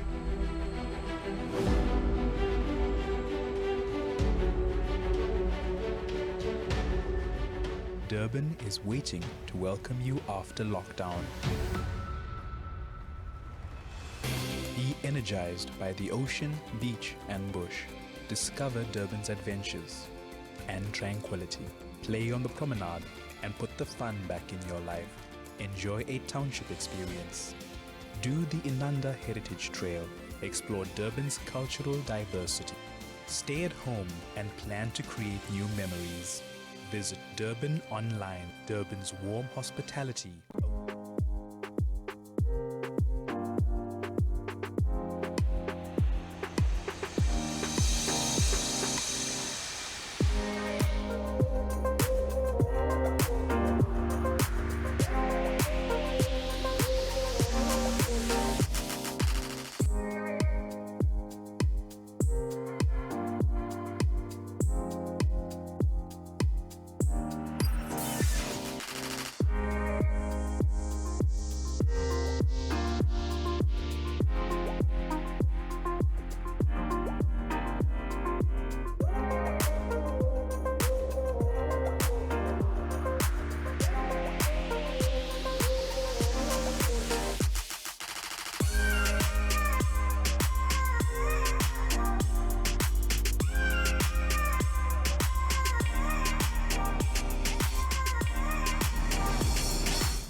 It's truly a joyous day today. Mamelodi Sundowns books another ticket to the big league. The CAF Champions Finals in Côte d'Ivoire, November. The fans have come out in their support, and they certainly there rejoicing with the fans. But it is about the lady of the moment right now, with the mean left foot, Boitumelo Rabale, who was really hungry for a goal today. To hand over her award is Mr. Gladson Songelwa, the HR manager for Akwele. Please hand over the award to her.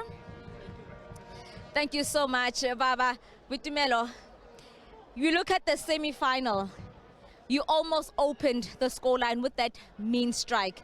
Today you come back, but it was just not your tournament.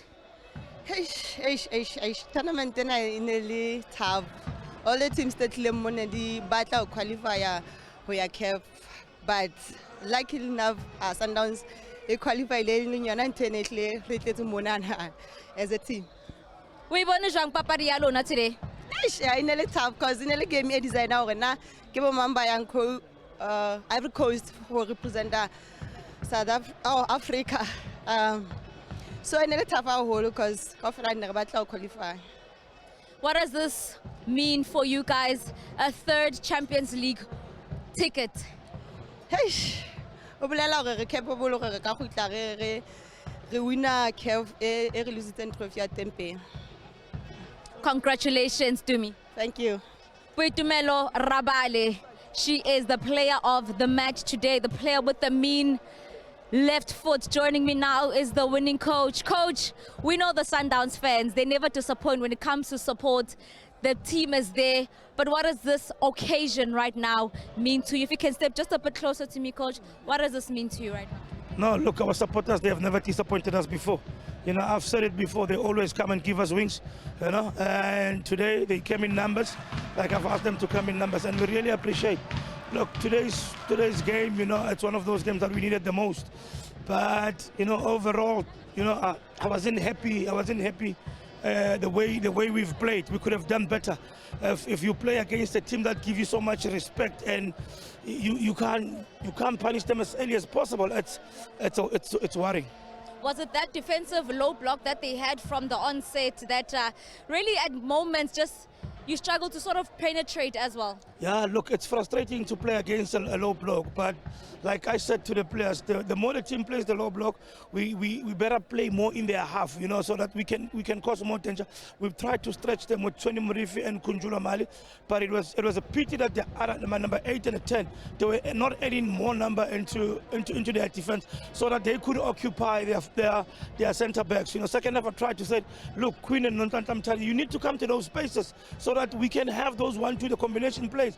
But it was a bit difficult. But overall, you know, I'll give the credit to the girls in terms of how we've played this the entire tournament. We saw Rabale being switched to that top man towards the end of the game. Of course, with Andisiwa also being taken off with a bit of a niggle as well. I mean, she just looks so hungry for a goal today. Yeah, when you look in terms of how we've been playing this game, you play today, you rest the following day, you are expecting those kind of injuries, those knocks, you know. But you know, like you just said now, you know, Rabale, she gave us something. If she's not on in the midfield, we can still take her up front. And we were very lucky to have Melinda Khariete coming back from an injury, you know. So we had to play around with the squad a little bit.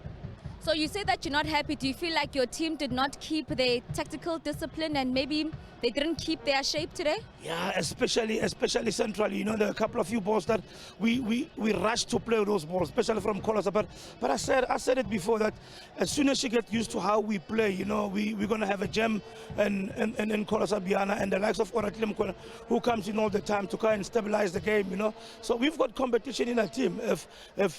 If you look at the previous game we've played with Ramalepe, she was not in today. We had Kunjula Mali. We need something like this in the team. Coach, before I let you go quickly, the job is not done. You still have a second star you are fighting for now. Yeah, we've got a bigger one. We've got a bigger one to fry in Ivory Coast. But with this kind of performance, I guess we need to improve. We should just be thankful for the win. But going forward, we can improve. There's a lot of room for improvement. Congratulations, Coach. Take a bow. Go join your team. Joined now by Coach Philemon of Double Action. Coach, you're all smiles today. What a tough game it was today. Your team just really struggling to just stretch that Sundowns defense wide. From the onset, they really played a really defensive game. You know, luckily, Sundowns lowered the pace of the game. We had expected them to raise the tempo. They normally are a high-intensity playing team. They lowered everything down. We let ourselves down. Coach, when we spoke earlier on in the pre-match, you didn't make any changes. And it did look at some point as if the players were a little bit fatigued with injuries as well, creeping in from the first half as well. Do you think that was one of the factors? Yeah, we have a limited talent, but that's not an excuse, to be honest. When the tempo of the game is down, we should step the ball around. We could not step the ball around. That's number one. Number two, the very first goal that we considered brought now disjointment in the team. They were not communicating properly. They lost their cool. They lost their tempers. They were not cooperative, and that's where we lost it. Yeah, it looked like they were struggling to just connect Untlameti up there. But, I mean, that second goal as well, how it got in, how you conceded it, just an error there from the goalkeeper. And just when we said we sit back, then we go to them on a fast break. We considered such a goal. All the two goals are giveaways. Coach, before I let you go, where to from here quickly? No, we are going back to the drawing board. We have to go into the market because we need a very robust midfielder so we can push Lesego Radiakanyo up front. And we also need a stepper of the ball who could play the ball around to the vital pockets. Otherwise, we also have to work on psyching the players. The limited squad, okay, drained us, but that's not an excuse. Hard luck, Coach. Hopefully we'll see you next year. Thank you so much, Coach. Well, there you have it. They continue to celebrate out in the stands here at the Sugar Ray Polo Stadium. Sundowns fans seeing yet another Sundowns team doing the business in a ruling and making a statement in the Champions League. The COSAFA champions now looking to take on the best in Cote d'Ivoire. Open the scoring in some style from Murifi. I believe that was intended as a shot at goal, then finding the top corner. Very much a shot that had the beating of Mugime. That's a brilliant goal to add to the play Murifi's given us throughout this tournament, which has been absolutely top-notch. 3 goals, 5 assists, involved in so much good for Mamelodi Sundowns, including this play here. Here's Murifi again. No problem getting beyond one, finding Tolagele. Oh, they've allowed it to run on beautifully here. Tandy denied by Mugime, then was protecting that near post, but lovely approach play from Mamelodi Sundowns. Look good. Look really good at times from them. Just how they go about creating goals is a joy to watch. Tandy, time to steady it, keep a position perfectly. Now, Sundowns with yet another opportunity as they look to set it up here for Rabale. Shot came off the crossbar. Hit with a lot of power. It's a shot from Rabale.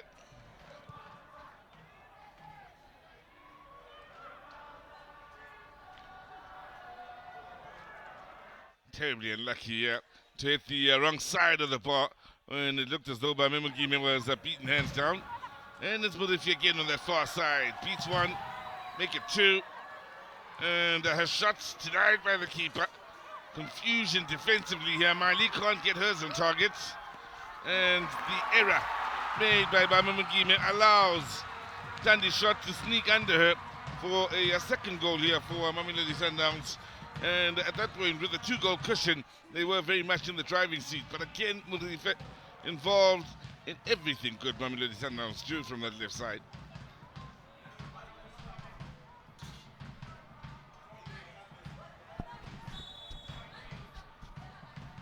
Great first touch. Her mind only with finding the back of the net on that occasion. Had a couple of options, 6s and 7s defensively here, as they desperately look to deny Mamelodi Sundowns. They were to have a positive. With the shot from range, then the Tadida the goods from Andre Zamini. That's the only save Andre Zamini had to make all game long. That's how well she was protected in this game.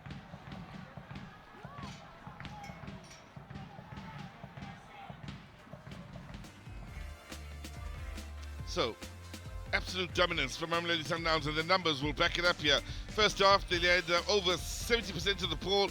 Here at the end of the second, they're sitting with over 65% of the ball. A lead in just about every aspect possible. In the way of, goal attempts, shots on target, corners, they feel, having a look at these numbers, that they could have scored more than the 2. But in the end, the 2 enough to see them crowned the COSAFA champions, as they now look to be crowned the champions of Africa later in the year.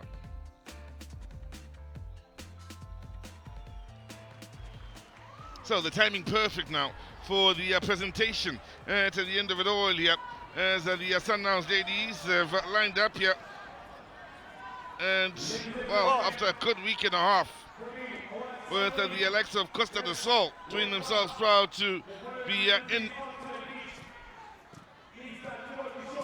amongst those that will pick up medals at the end of this great week, as the CAF Women's Champions League COSAFA qualifiers continue to grow year by year. The Champions League itself on the continent from a women's point of view will continue to grow year by year.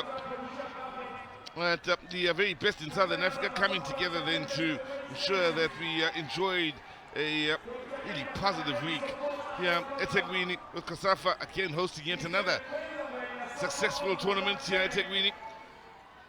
A month ago, it was the COSAFA Cup. We now have enjoyed the COSAFA qualifiers from a Champions League point of view. And the dignitaries make their way onto the stage following this great week and a half, of course, of football, and a look at the development of the women's game, especially at the international stage for club football, that is.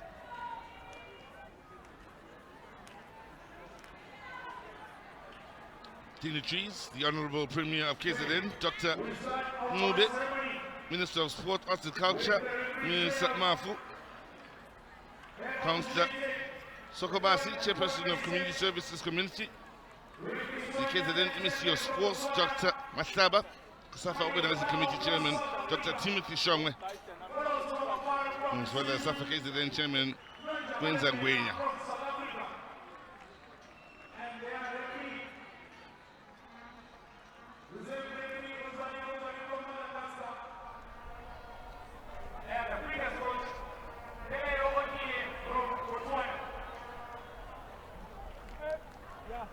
So the referees are stepping up to get their awards now.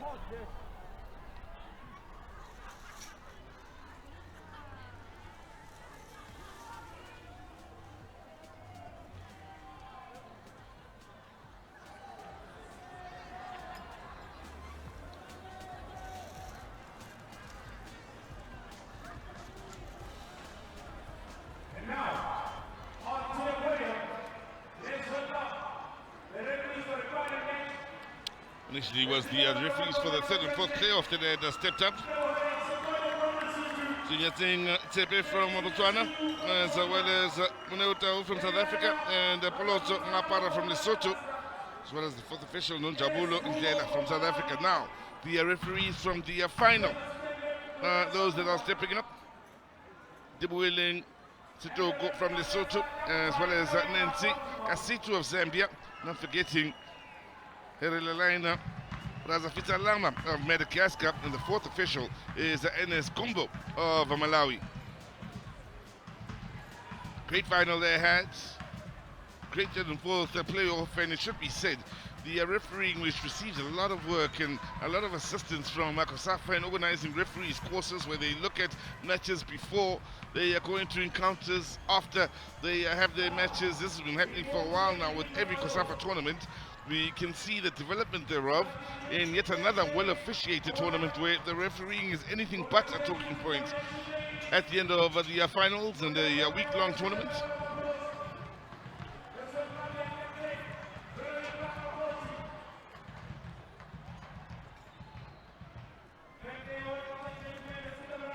So, Fair Play Award goes to Double Action Ladies. And the captain, Veronica Mokgotsi, is stepping up here to receive the Fair Play Award.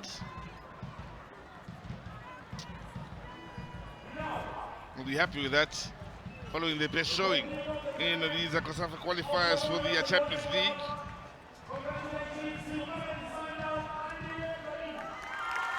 Golden Glove Award gets an applause from those out in the stands here as Andile Dlamini of Mamelodi Sundowns will step forward. Well, she enjoyed her birthday during the running of this tournament. She's also only conceded one goal up to this point. Amongst the best keepers, was well protected by her team, but when needed, did come up with the goods and the saves as well. Also had a day off following her birthday in the way of not playing in the next match day, so it's been a perfect tournament for her. Adding to the silverware she will have picked up in her career now.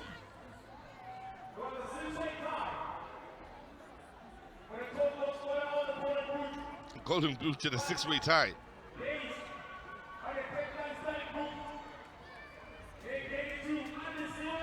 But because of minutes played, and she played the least, and other factors that were taken into account, Nkoi will, of course, walk away as the top goal scorer with 3 goals. But there was a six-way tie with the ladies from not only Sundowns, but Double Action Ladies as well, having scored 3 goals. We won't reach the levels of last year where there were 5 goals scored by the top goal scorer. That's still Sundowns scoring a lot of goals. 21 in total in 5, that's impressive.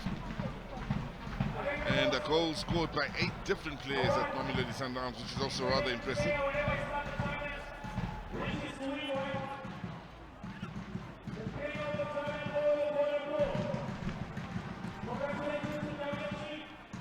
So, player of the tournament will go to Lesego Radiaganyo. Another of the players who scored 3 goals here, one of those that are tied at 3 goals at the top of the scorers chart. She really has been outstanding playing for this Double Action side. When she's been on song, the side's done generally well. And also made a bit of history in scoring 3 goals in this year's tournament. To go with the 3 goals she scored in the last 2 tournaments means she's the highest scoring lady for Double Action Ladies in the history of this tournament, with 6 goals now. She looked to build onto that and score more in the years to come, but what a tournament she's had. A bit shy as she steps up to the stage here. There's your player of the tournament. Radiaganyo.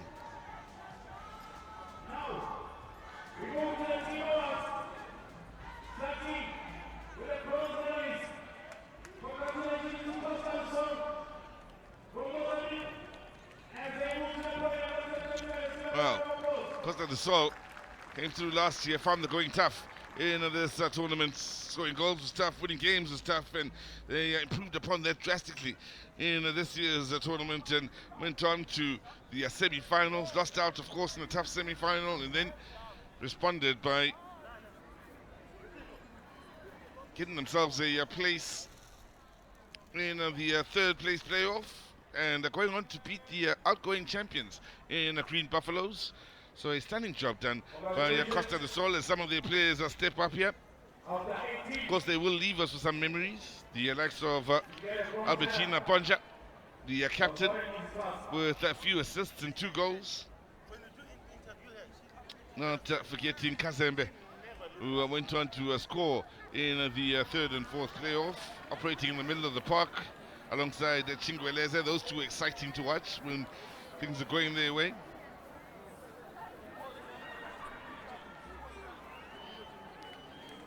And of course, let's not forget the main striker out in the attack, Nede Makonyo, who of course was amongst the most exciting of the strikers to watch in this tournament, especially with her style.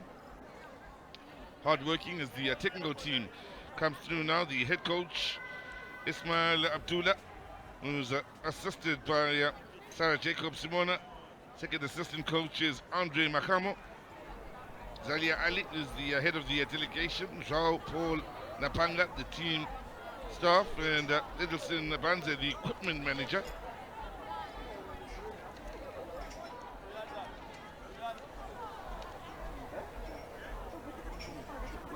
Acacio Bangwambe, the team manager, and Sidia Uamose, the team doctor, sums up the technical team for Costa del Sol. Then to go with a special group of players that take Mozambican football one step forward. That's higher than they've been before in the past in the way of continental football on the club scene here. That's the bronze medal.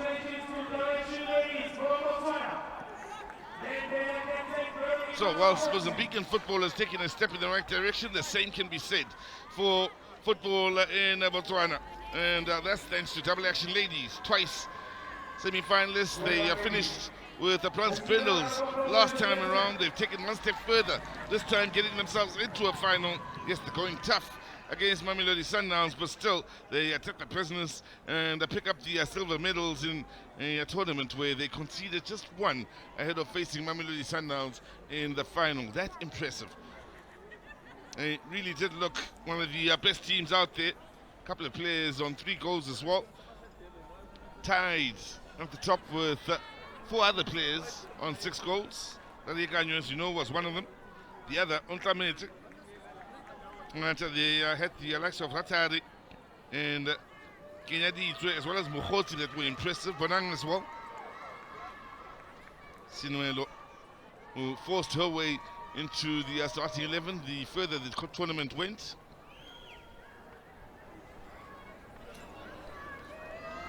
We'll look to take it a step further come next year, but we'll also hope some of the experience gained here will rub off on the national team to see them go steps further in their development.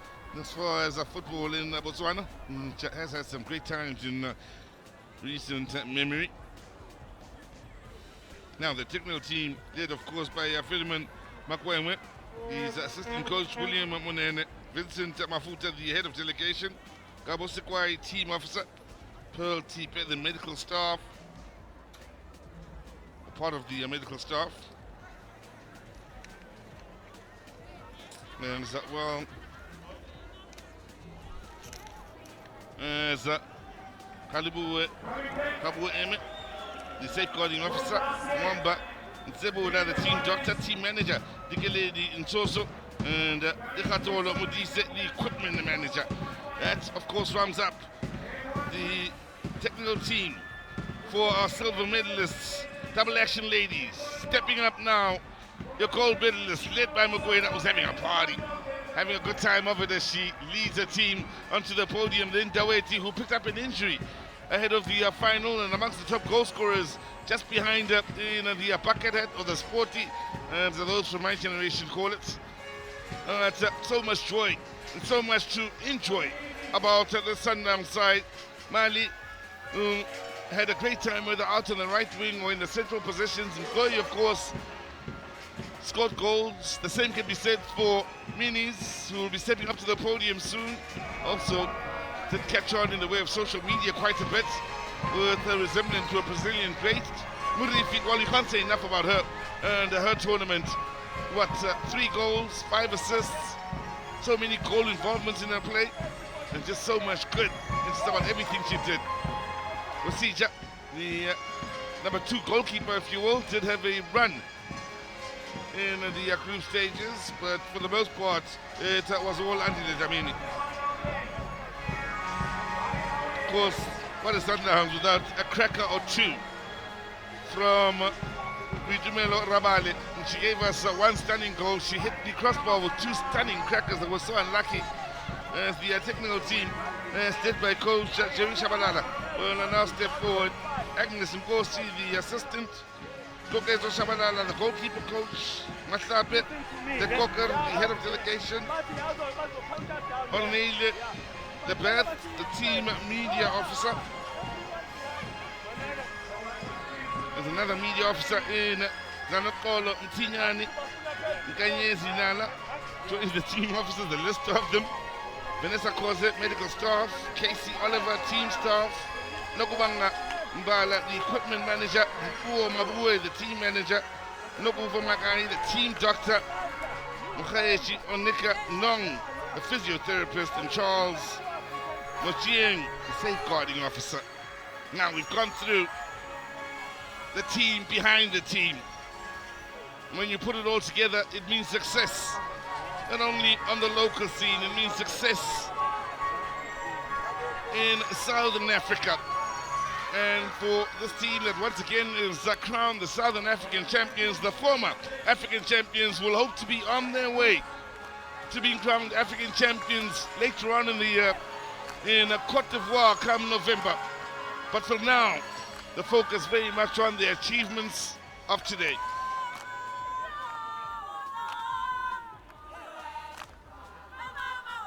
Celebrations have begun. They're a team that plays beautiful football, that entertains, and well, they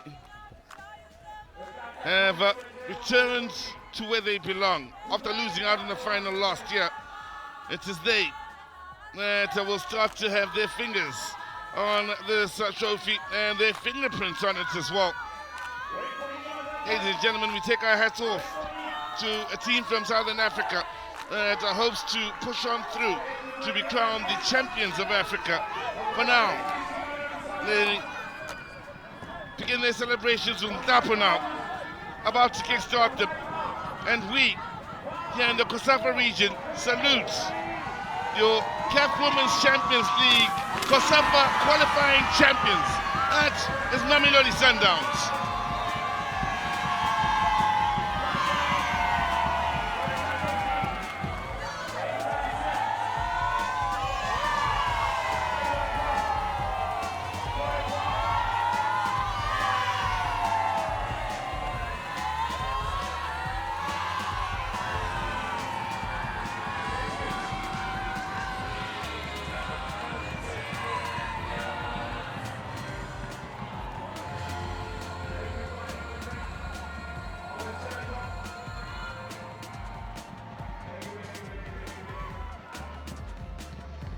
And that is how the story ends here at the Sugar Ray Kulu Stadium. Mamelodi Sundowns, Abasanda, rather, are so happy. Bachabulile, they have booked their tickets to Cote d'Ivoire in November. A third consecutive final for them. They won in 2021, the maiden CAF Champions League qualifiers. They lost last year to Green Buffaloes in a penalty shootout. But today, they redeemed themselves and they went back to CAF Champions League, not as runners-up, but as champions today. Take a bow, Yellow Nation. Today, the stage belongs to you. They are the regional queens, the bragging rights. The bragging rights are deservedly theirs. Well, from me, Mbaliskiti, the entire crew behind this production, and Caesar Mabana, who was an incredible commentator throughout the